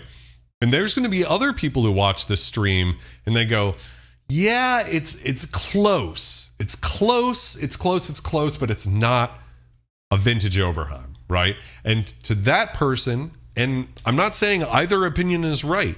I'm just saying I know based off of the dirty comment section underneath all of the videos that I've posted that those two opinions exist. There's these two camps where there's certain people who are like hardware synths sound better, period. And then there's going to be vintage synths sound better, period. There's that crowd too. And I think there's going to be a lot of people who say, Oberheim OB-X from GForce Software is the best they can do right now. It sounds better than everything else, but it's still not quite there. And then there's the other part of the crowd that's going to be like, what are you talking about? Oberheim OB-X sounds incredible. The differences are so minor as to be like, sometimes we like the sound of the plugin better than we like the sound of the hardware, sometimes vice versa. It's sort of negligible. So, and it's already showing up here. So Synth Theory says OB-X sounds great, but there's nothing like playing a real instrument. And that's a valid perspective. Aquatic Borealis says, I bought the OB-X. It sounds amazing. Also valid. Yeah, it's a hard no for me, but the plugin is so close for the money, it's no brainer. So when you say hard no for me, are you saying the OB-X is a hard no for you? That you're hardware here? Gingy says, totally, I got to learn more about sample and hold. It's a very cool feature for sure. Aquatic Borealis says, I will say that Hyperion can do OB sounds too and way more. So Hyperion absolutely can, but I don't think Hyperion matches the character. I know they have an OB filter in that plugin. To me, it's not going to sound like the two synths we're checking out tonight. It's going to sound good. It's not a bad filter, but you know. Gingy says, just remind me of how the CC5000 patches can delay, echo, and sustain forever. Yeah, so I'm going to pull up the chat here, and I'm going to add a poll. And I'm going to ask, let's see, can GForce OB-X replace vintage analog Oberheim hardware for that Oberheim sound? 100%. That's the question, I think. Can GForce OB-X replace vintage analog hardware for that Oberheim sound? Sound is what I'm talking about here. Obviously, there's some people who just don't like plugins because they're very tactile. They want to touch hardware, right? I don't want anybody answering it, you know, I just like hardware, right? Yeah, so like Kev is just saying, like, I'm saying the hardware is better. The plugin is impressive, though.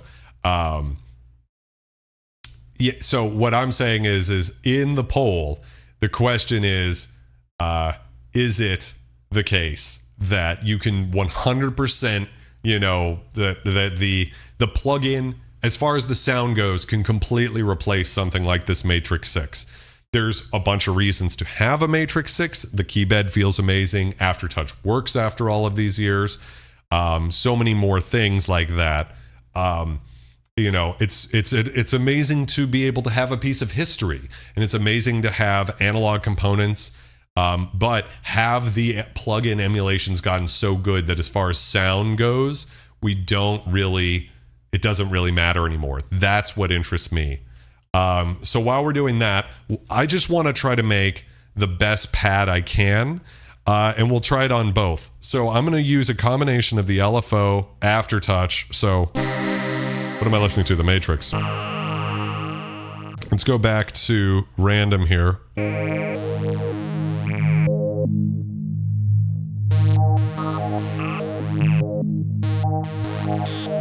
There we go. Now I'm going to add some VCF amount so we actually get some something to the filter, and I'm going to bring the cutoff down.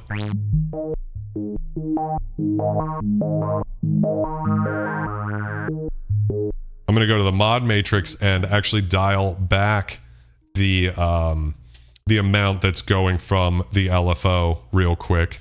Back to patch edit here.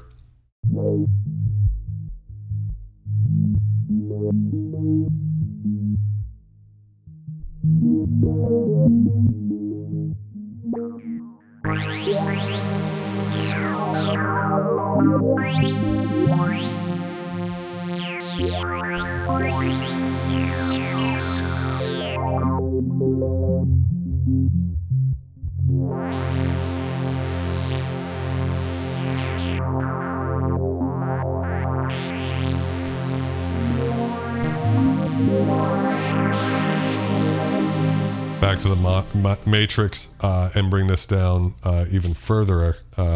Bring it down to like 32, so that's like half of what we had before. I want to have that sample and hold in there, but not have it be crazy.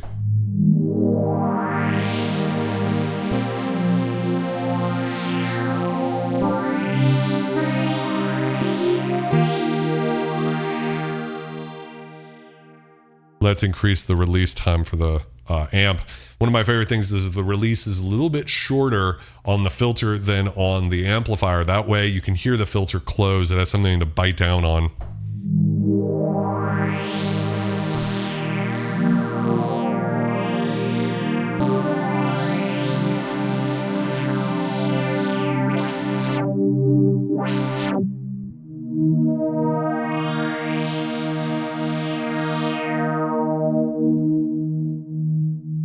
Let's jump over to Oberheim OB-X. Let's add a lot of attack, decay, and release to the sound. Bring the cutoff down.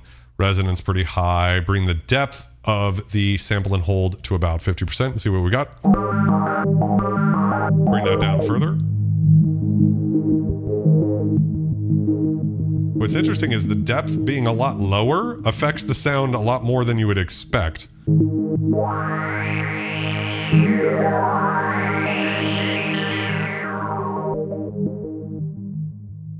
So the maximum seems to be less than what you get with the Matrix, but then as you bring it down, it's pretty close, interestingly.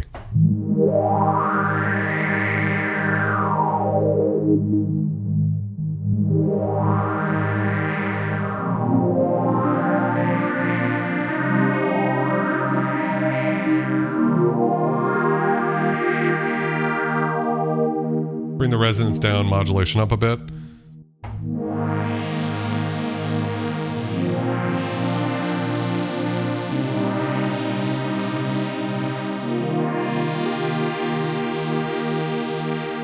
Sounds very good.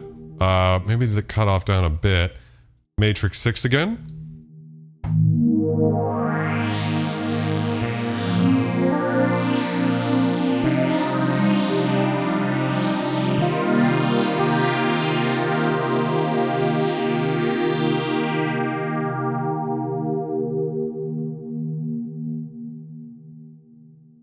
Oberheim OB-X.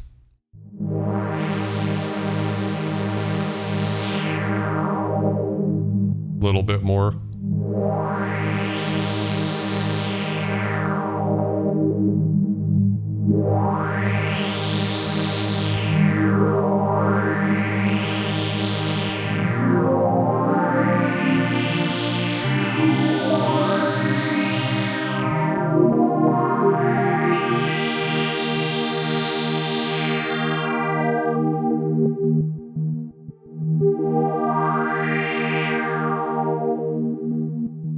little bit more modulation.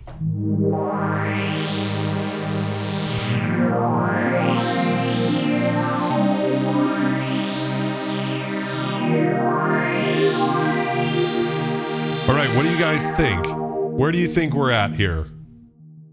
If you had to get one of these, I want to know.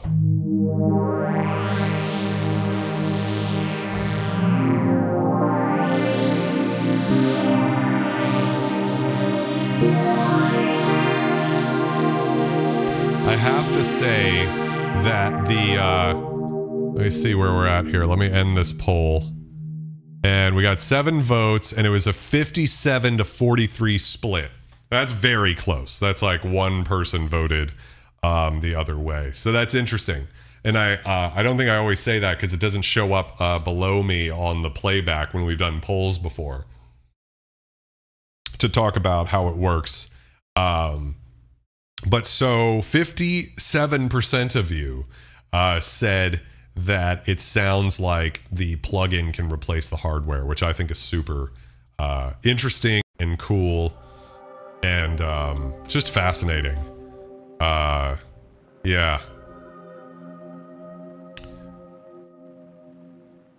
Yeah, I think they're both really great. I honestly have to say that so a lot of people, I would say there's a good chunk of people, not a lot, but a certain vocal minority, I would say, that don't like that I do versus streams because they just don't like the nature of this synth versus that, because a lot of the times they're both great synths and it's not very useful to be like, let's compare this to this. I'm comparing a plugin of a different synthesizer to a synthesizer from a different synthesizer from the 80s. The only thing these two things have in common is the name, Oberheim, right?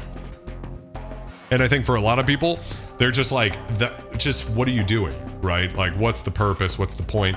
Why compare a hybrid synth like the DW8000 to the Roland Alpha Juno 2 that we compared before? Well, in that case, it's because those are two of the cheapest vintage synths you can get that sound amazing. So I thought that was an interesting stream for anybody who's a beginner, like, hey, here's a couple of options. Let's hear how they sound against each other.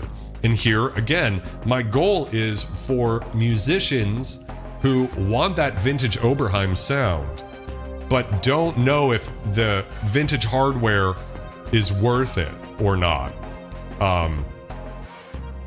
Kev Human says, I think I'm suffering a bit of gas for the Matrix. The thing about the Versus streams, to get to your point, Kevin, is they help me think about synthesizers better. And they help me hear synthesizers better, because when you listen, I've done, for every synthesizer in the studio, I've got to have done 30 plus synthesizer hardware reviews and software where, and more with software, where we're just listening to one synth by itself with no context. And most synthesizers sound pretty good on their own. You go, oh, the filter's nice, you know, the resonance is nice, whatever. But it's not until you shoot it out against another synth that your ear starts to go, ooh, I kind of like that one better. And so there's been a bunch of times that my opinion has changed based on what the synths sound like back to back. Why SX240 versus JX3P is a perfect example of that. I went into that thinking I wasn't that big of a fan of the JX3P, to be honest. And that synth just came out sounding so good. So good. The JX3P just sounded amazing. The way, the character of the vowelliness in the filter. Same thing with the Chroma Polaris and the AX60. Going into that, I was like, the AX60 can do pulse width mod on all of the different shapes. It's going to sound better for that, even though it doesn't have detune. It doesn't matter. The pulse width modulation on a sawtooth or a saw plus triangle wave is going to kill it, and it's an amazing sounding synth, and otherwise they sound very similar. And it's got filter FM, Chroma Polaris doesn't. And again, when I actually did the shootout, the Chroma Polaris just sounds so good. Don't get me wrong, someone should go buy Dubstation Zero's AX60 right now. They're both incredible, but the Chroma Polaris, and everybody was commenting that, there's just something about it that on its own, when I'm listening to the AX60, I'm like, that sounds like the Chroma Polaris, almost identical, and they both sound great. So anyways, to your point, Kev, I feel like I've gained some new respect for the Matrix 6. I was sort of looking down on this synth a bit, if I'm being completely 100% honest. I was like, I don't know. I've just got too many vintage DCO-based synths, and I sort of just felt like, okay, maybe for me, this would be better with someone who's going to appreciate it more, because it's just not as much my sound. Messing with it and doing everything we've done this stream, I'm like, God damn it, it sounds so good. It really sounds great. And all the stuff you can do with Filter FM too, you know, just takes it a bit. Aquatic says you could always just get an Oberheim OB-X8. I mean, that's the thing, right? I mean, if you wanted the key version, it's about $3,000 for a used desktop right now, and about $4,000 for a used keyboard version. To me, this plugin, I'm more convinced by if you were to ask me plugin versus OB-X8, I'm going to say plugin all day long. That to me is not particularly controversial. What I'm interested in is, because like, what is OB-X8 but a recreation or trying to capture the lightning in the bottle of those vintage analog synthesizers? That's the appeal of vintage synthesizers to me, is you know what you're hearing is the authentic thing. There's no difference between that and what Prince was playing on 1999, or what Rush was playing on Tom Sawyer, or what Van Halen was playing on Jump, right? You know you've got that Oberheim thing if you have a vintage Oberheim, right? The specific models, right? Matrix 6 is not going to do those sounds identically. OB-X8, I think, is a triumph. That is the closest I've ever heard a modern recreation get to the vintage stuff, but there's still a couple of little differences. You can even hear it in Marcus Ryle's demos. He points it out a couple of times, which is good on him. So Rich Cabasa, welcome to the stream. How's it going? Gingy says, so we can see how far the software has come. It's invaluable knowledge. Yeah, I mean, if nothing else, OB-X from GForce Software comes out looking really great. I mean, can you argue with that? You know, if you had your eyes blind and this whole time I was telling you it was the opposite of what it was, would you? I mean, it's fucking close. What I think I've taken away from this stream is, do I think the Matrix 6 sounds better than OB-X, the software? Or do I think the Matrix 6 sounds better than an actual OB-X because of the filter resonance? Like, I like that CEM filter sound. I've said it a million times, like the Insonic SQ80 is my favorite filter because of that. And if it's not the same exact filter, it's very close to the Matrix 6. And to me, I'm like, that's what I want a filter to sound like. Shooting out CEMs versus something like the Kawai SX240. The SX240, I thought I was an SSM guy, love the Poly 6, but I actually preferred the Jupiter filter, the Roland JX3P. I agree that the Filter FM was wild, Gingy. Yeah, so Rich Cabasa, blasphemous Vulture Culture. The OB-X8 is a blast to play. I didn't say it wasn't. Come on over to my house so you can show me how to record correctly. Record or correctly. Listen, I'm not saying okay. I get into this all the time on my channel too. When I'm talking about synthesizers, and I'm not directing this at you, Rich, by the way. You're my boy. I'm saying though that price matters, right? There's something about hardware synths that's undeniable. I recently did a poll on this channel. I said, would you rather buy a $50 plugin or a $500 hardware synthesizer? And the vast majority of people said they'd rather have the hardware synthesizer, which was fascinating to me. I don't think it would have been that way however long ago. But essentially what all of those people were saying is, dollar for dollar, you get 10 times the value, or you get more value, yeah, at 10 times from a hardware synthesizer than you do from a VST. Which is shocking to me. I like VSTs. I'm not against them. Like, people think because I have all of these synths in this room that I'm somehow like a vintage synth purist. I'm not at all. Aquatic also says that the Filter FM on the Matrix is very cool. Filter FM should be on every synth.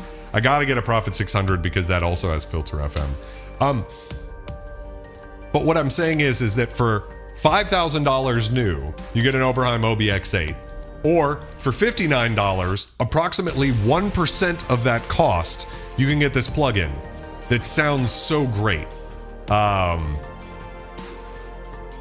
Rich says, I don't care what anyone says, the OB-X Pro is a great VST for the age. I'll need to get the OB-X2, might as well.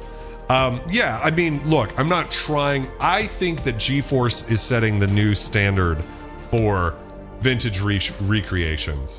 Kev Human says it's also hard to resell a VST if you get broke. That is true. So I think that's a big part of it, actually, is that people recognize they're like, I've got 400 fucking VSTs in my computer and I don't use any of them. Like, I get it. I get it. It's just interesting how much people, I would say the zeitgeist has shifted. I think Oberheim OB-X8 is incredible. Do I think it's worth $5,000? I think in my video this year for best synths of 2023, I listed it as my dream synth if price was not, if it didn't matter what the price was. Because I just think it sounds that good. There's something about Oberheim pulse width modulation and filters that is just as good as it gets. But price does matter. It matters to all of us. I've spent way more money than any human being ever should on synthesizers. I did it for y'all.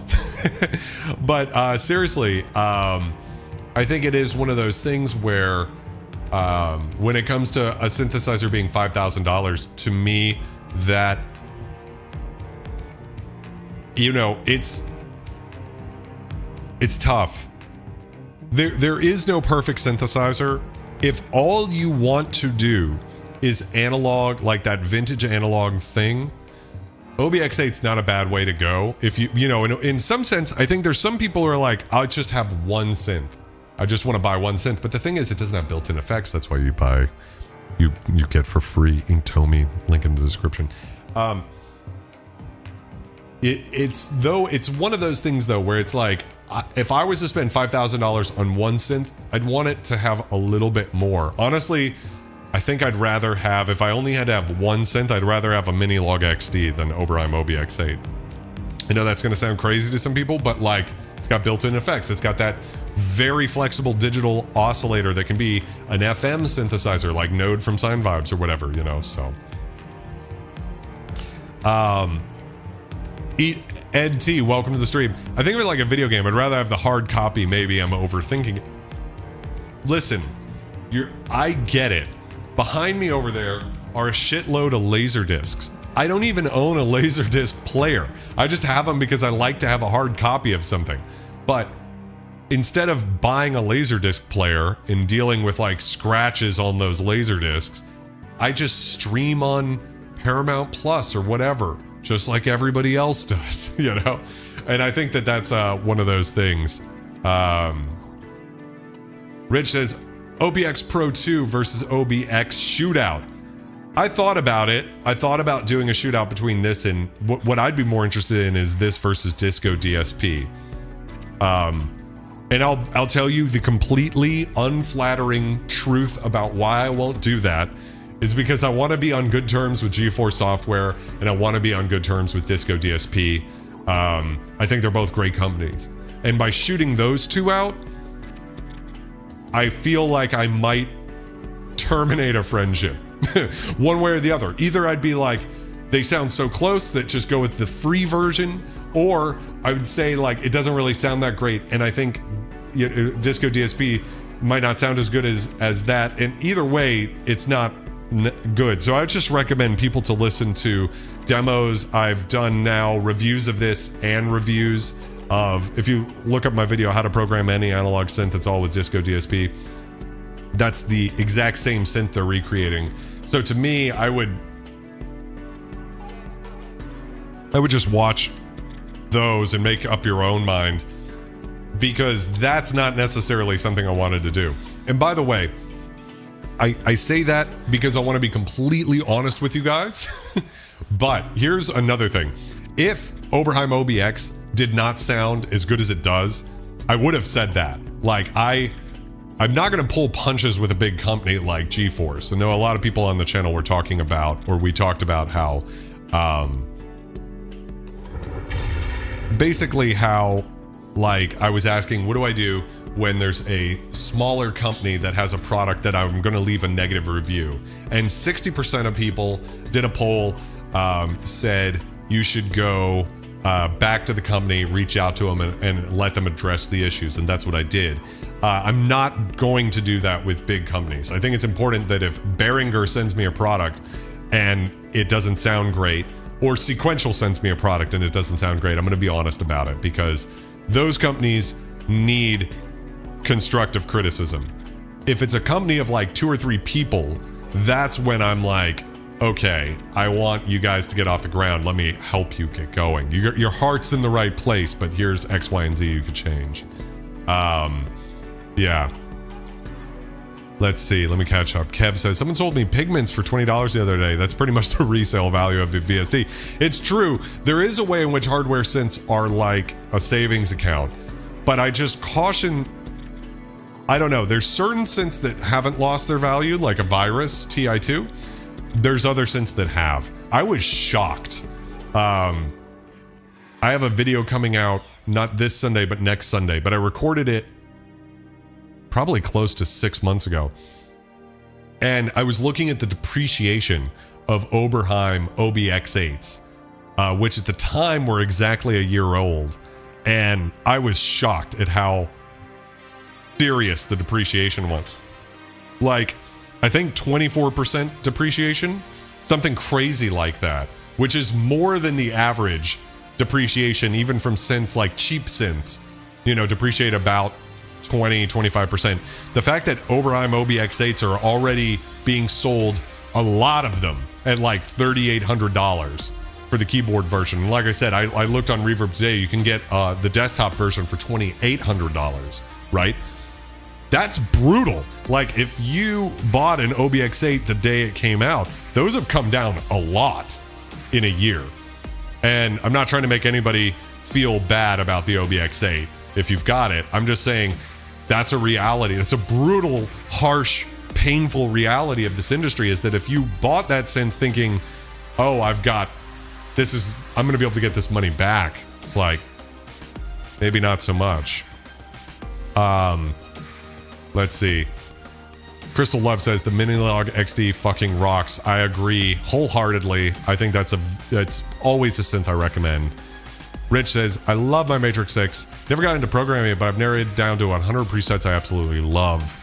Yeah, I mean, programming it helps if you have something like a little programmer thing to help you get there. I think it's better than I thought. At first, I was a little intimidated, but I actually think it's pretty good. I like it. The box on the synth is an OB Magi X, so it's Magic, but with an X in there, 6000. So it's basically like a stereo hopping controller. Yeah. The hard copy is definitely a thing. DJ Ryder, welcome to the stream, by the way. GForce is very legit. Kev Human, maybe I'm an anomaly, but I like small digital synths that sound like big analog ones. What are some of your favorite synths, Kev? I don't think you're an anomaly at all. I think there's a lot of people who are like that. I think more and more people are interested in smaller form factor. I am a dinosaur in that I like big ass charisma muscle car synths, basically. But I think a lot of people are moving towards like, how small of a synth can I get? And it's better for playing live, for sure. You know, and I've been thinking about, how would I play live if I wanted to play, you know, at KnobCon or something? Not that they would invite me to, but let's just say. You know, I get the appeal of modular because you put everything in one rack and you take it on a plane with you. For me, I can't take one of these synths with me. So that's a big problem. Let's see. John Kilrush, welcome.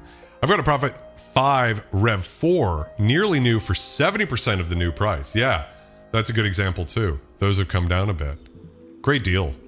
And again, talking about price in relation to what you get is not talking about how great a synth sounds. I think that's the biggest thing that people often misunderstand. I'm not saying you guys misunderstand, because you guys check out the live streams and stuff. I think you have much more context about who I am and what I think. But when someone pops on one of my videos for the first time and they hear me talking about this synth is worth more than this one, or this one's not worth as much, whatever, or I recommend these synths and not those, why didn't you recommend my favorite synth? Why did you talk shit about the Mini Moog? It's because of my commitment to making sure that beginners can get into this game, that beginners can start making music, and that no one out there feels like they can't afford to make synth music. That's a heartbreaking notion to me. And I think a lot of us who've been in the game for a bit maybe have forgotten a little bit that when you get into this hobby, it's very expensive up front. And because you need a lot of stuff that's not just synthesizers. You've got to get audio interfaces and DAWs and cables, or if you're going DAW-less, that's even more expensive. And so I have a lot of empathy for beginners, and I want to get as many people into making music as possible, making awesome music and not feeling shame that they can't afford it, or envy or pain because they can't afford an OB-X8 or a Poly Brute or so many of the other synths that they do sound amazing. But I remember what it was like to be a broke punk rock kid who couldn't afford good gear. And that's why my favorite synths out there, Matrix 6 is one of them. Matrix 6 is a medium tier priced vintage synth in that it's, over $1,000. But as far as Oberheims go, it's the best value you're going to get, except for maybe like a Matrix 1000. My favorite synths are synths like the Korg DW8000, Roland Alpha Juno 2, Kawai K3, Kawai K1. You can get those for less than $200 because they have such great value. And I hope someone out there is watching these videos and they snag, they're like, I can't afford a sequential Take 5, which is already a great value. I can't afford that. And then they watch, hopefully, maybe my Kawai K3 video. Someone reached out to me that there's someone selling one for like $500. I was like, that's an awesome price for that synth. I would be, for me, that would make me so happy to know that. Anyways, let's see. I'm gonna catch back up. Nick says, so happy the M6 is finally finding a place in my heart. Yeah, it's one of those things. I think it's amazing how you can sort of judge a synth based off of all sorts of factors, looks, and just, I think a big part of it is the presets on this synthesizer do not sound that great, for me anyways. The Matrix 1000 has many more presets, so I think I could find a few more that capture my heart. I know that a viewer of this channel is the guy who programmed the MZ string sound, which is what I opened the stream up with tonight, and that is one of the best analog synth sounds ever. So shout outs to you. I'm sorry I'm blanking on your name right now. Yeah.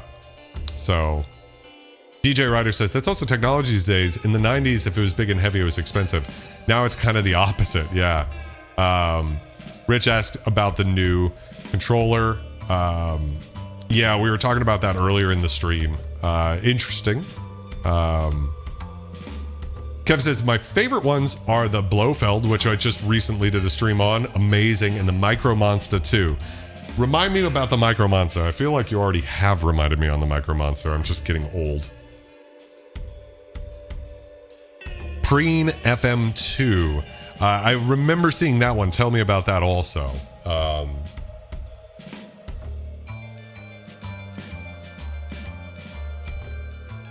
Yes, Gingy, I agree about modding. And in fact, this Oberheim has custom wood sides on it. The original just has these sort of like tacky plastic sides, which was a bit of a shame. Kev, yeah, I remember we were talking about that with multi-timbrality and how Waldorf really hasn't done another multi-timbral synth in the way the Blofeld is. I think bitimbral, but not like the Blofeld.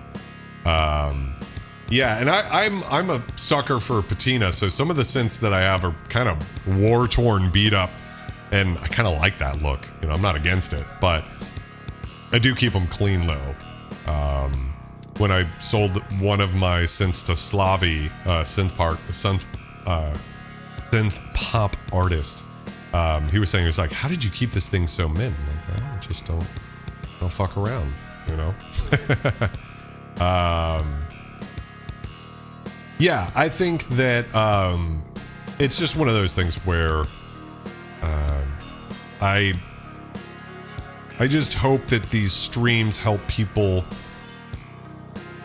not like, okay, I know it might seem like I'm adding to gear acquisition syndrome because I'm always checking out new stuff, and maybe I am. I hope I'm not, but I probably am if we're being honest.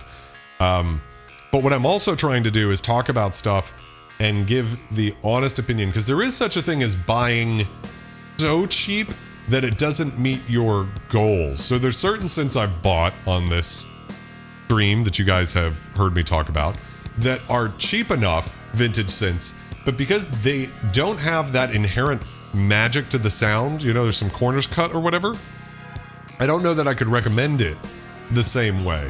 Because to me, I'm like, for that much money, just save up a little more to get something that's going to be a lifetime friend, you know? Like, I don't think I'm ever going to sell the Alpha Juno 2. I know it's not, I'm in the minority here. On the streams, a lot of people, like, that has never been the synth that everybody loves. But I love the way that synth sounds. And it's one of the cheapest synths you can get. So, Rich says, don't hate me, but I think Poly Aftertouch is the hula hoop of the synthesizer industry right now. I don't need it, but people get upset when a new keyboard comes out without it. No, I hear where you're coming from. I don't disagree with that. If every synth came with polyphonic aftertouch, it would be great, but it's not, it's really not the end all be all, but it is cool, but it's also not the end all be all, is I guess what I'd say. It's kind of a funny thing, actually, when you think about, to me, a polyphonic LFO is more useful than polyphonic aftertouch. To your point, sort of. Polyphonic LFO adds a lot to a sound. Polyphonic aftertouch, most of the time you're using aftertouch, it's not the end of the world if there's a little bit of brightness on all the notes versus not. So. Yeah, so it's an interesting thing. Kev says, Micro Monster 2 is audio things. They're not easy to get though. The Preen FM2 is a kit. That's, I remember that. 4-part multi and 14 voices, 6 operators. DX7 patches. Wow. Yeah, I need to get a little bit more into FM for sure. So, anyways, guys, I think that is a good place to call the stream. I think you guys are awesome. Thank you for hanging out with me. You guys make every Wednesday night the best night of the week for me. And yeah, I'm just super grateful to have such an awesome community of people that gets to enjoy this content. If you haven't yet, watch some of the other videos. I'm not speaking to you guys in the chat, but the more people watch these videos after I've been live than when I'm live. So if this is your first time, welcome to the Scum family. And love and light, bitches. I'm out. Have a great week.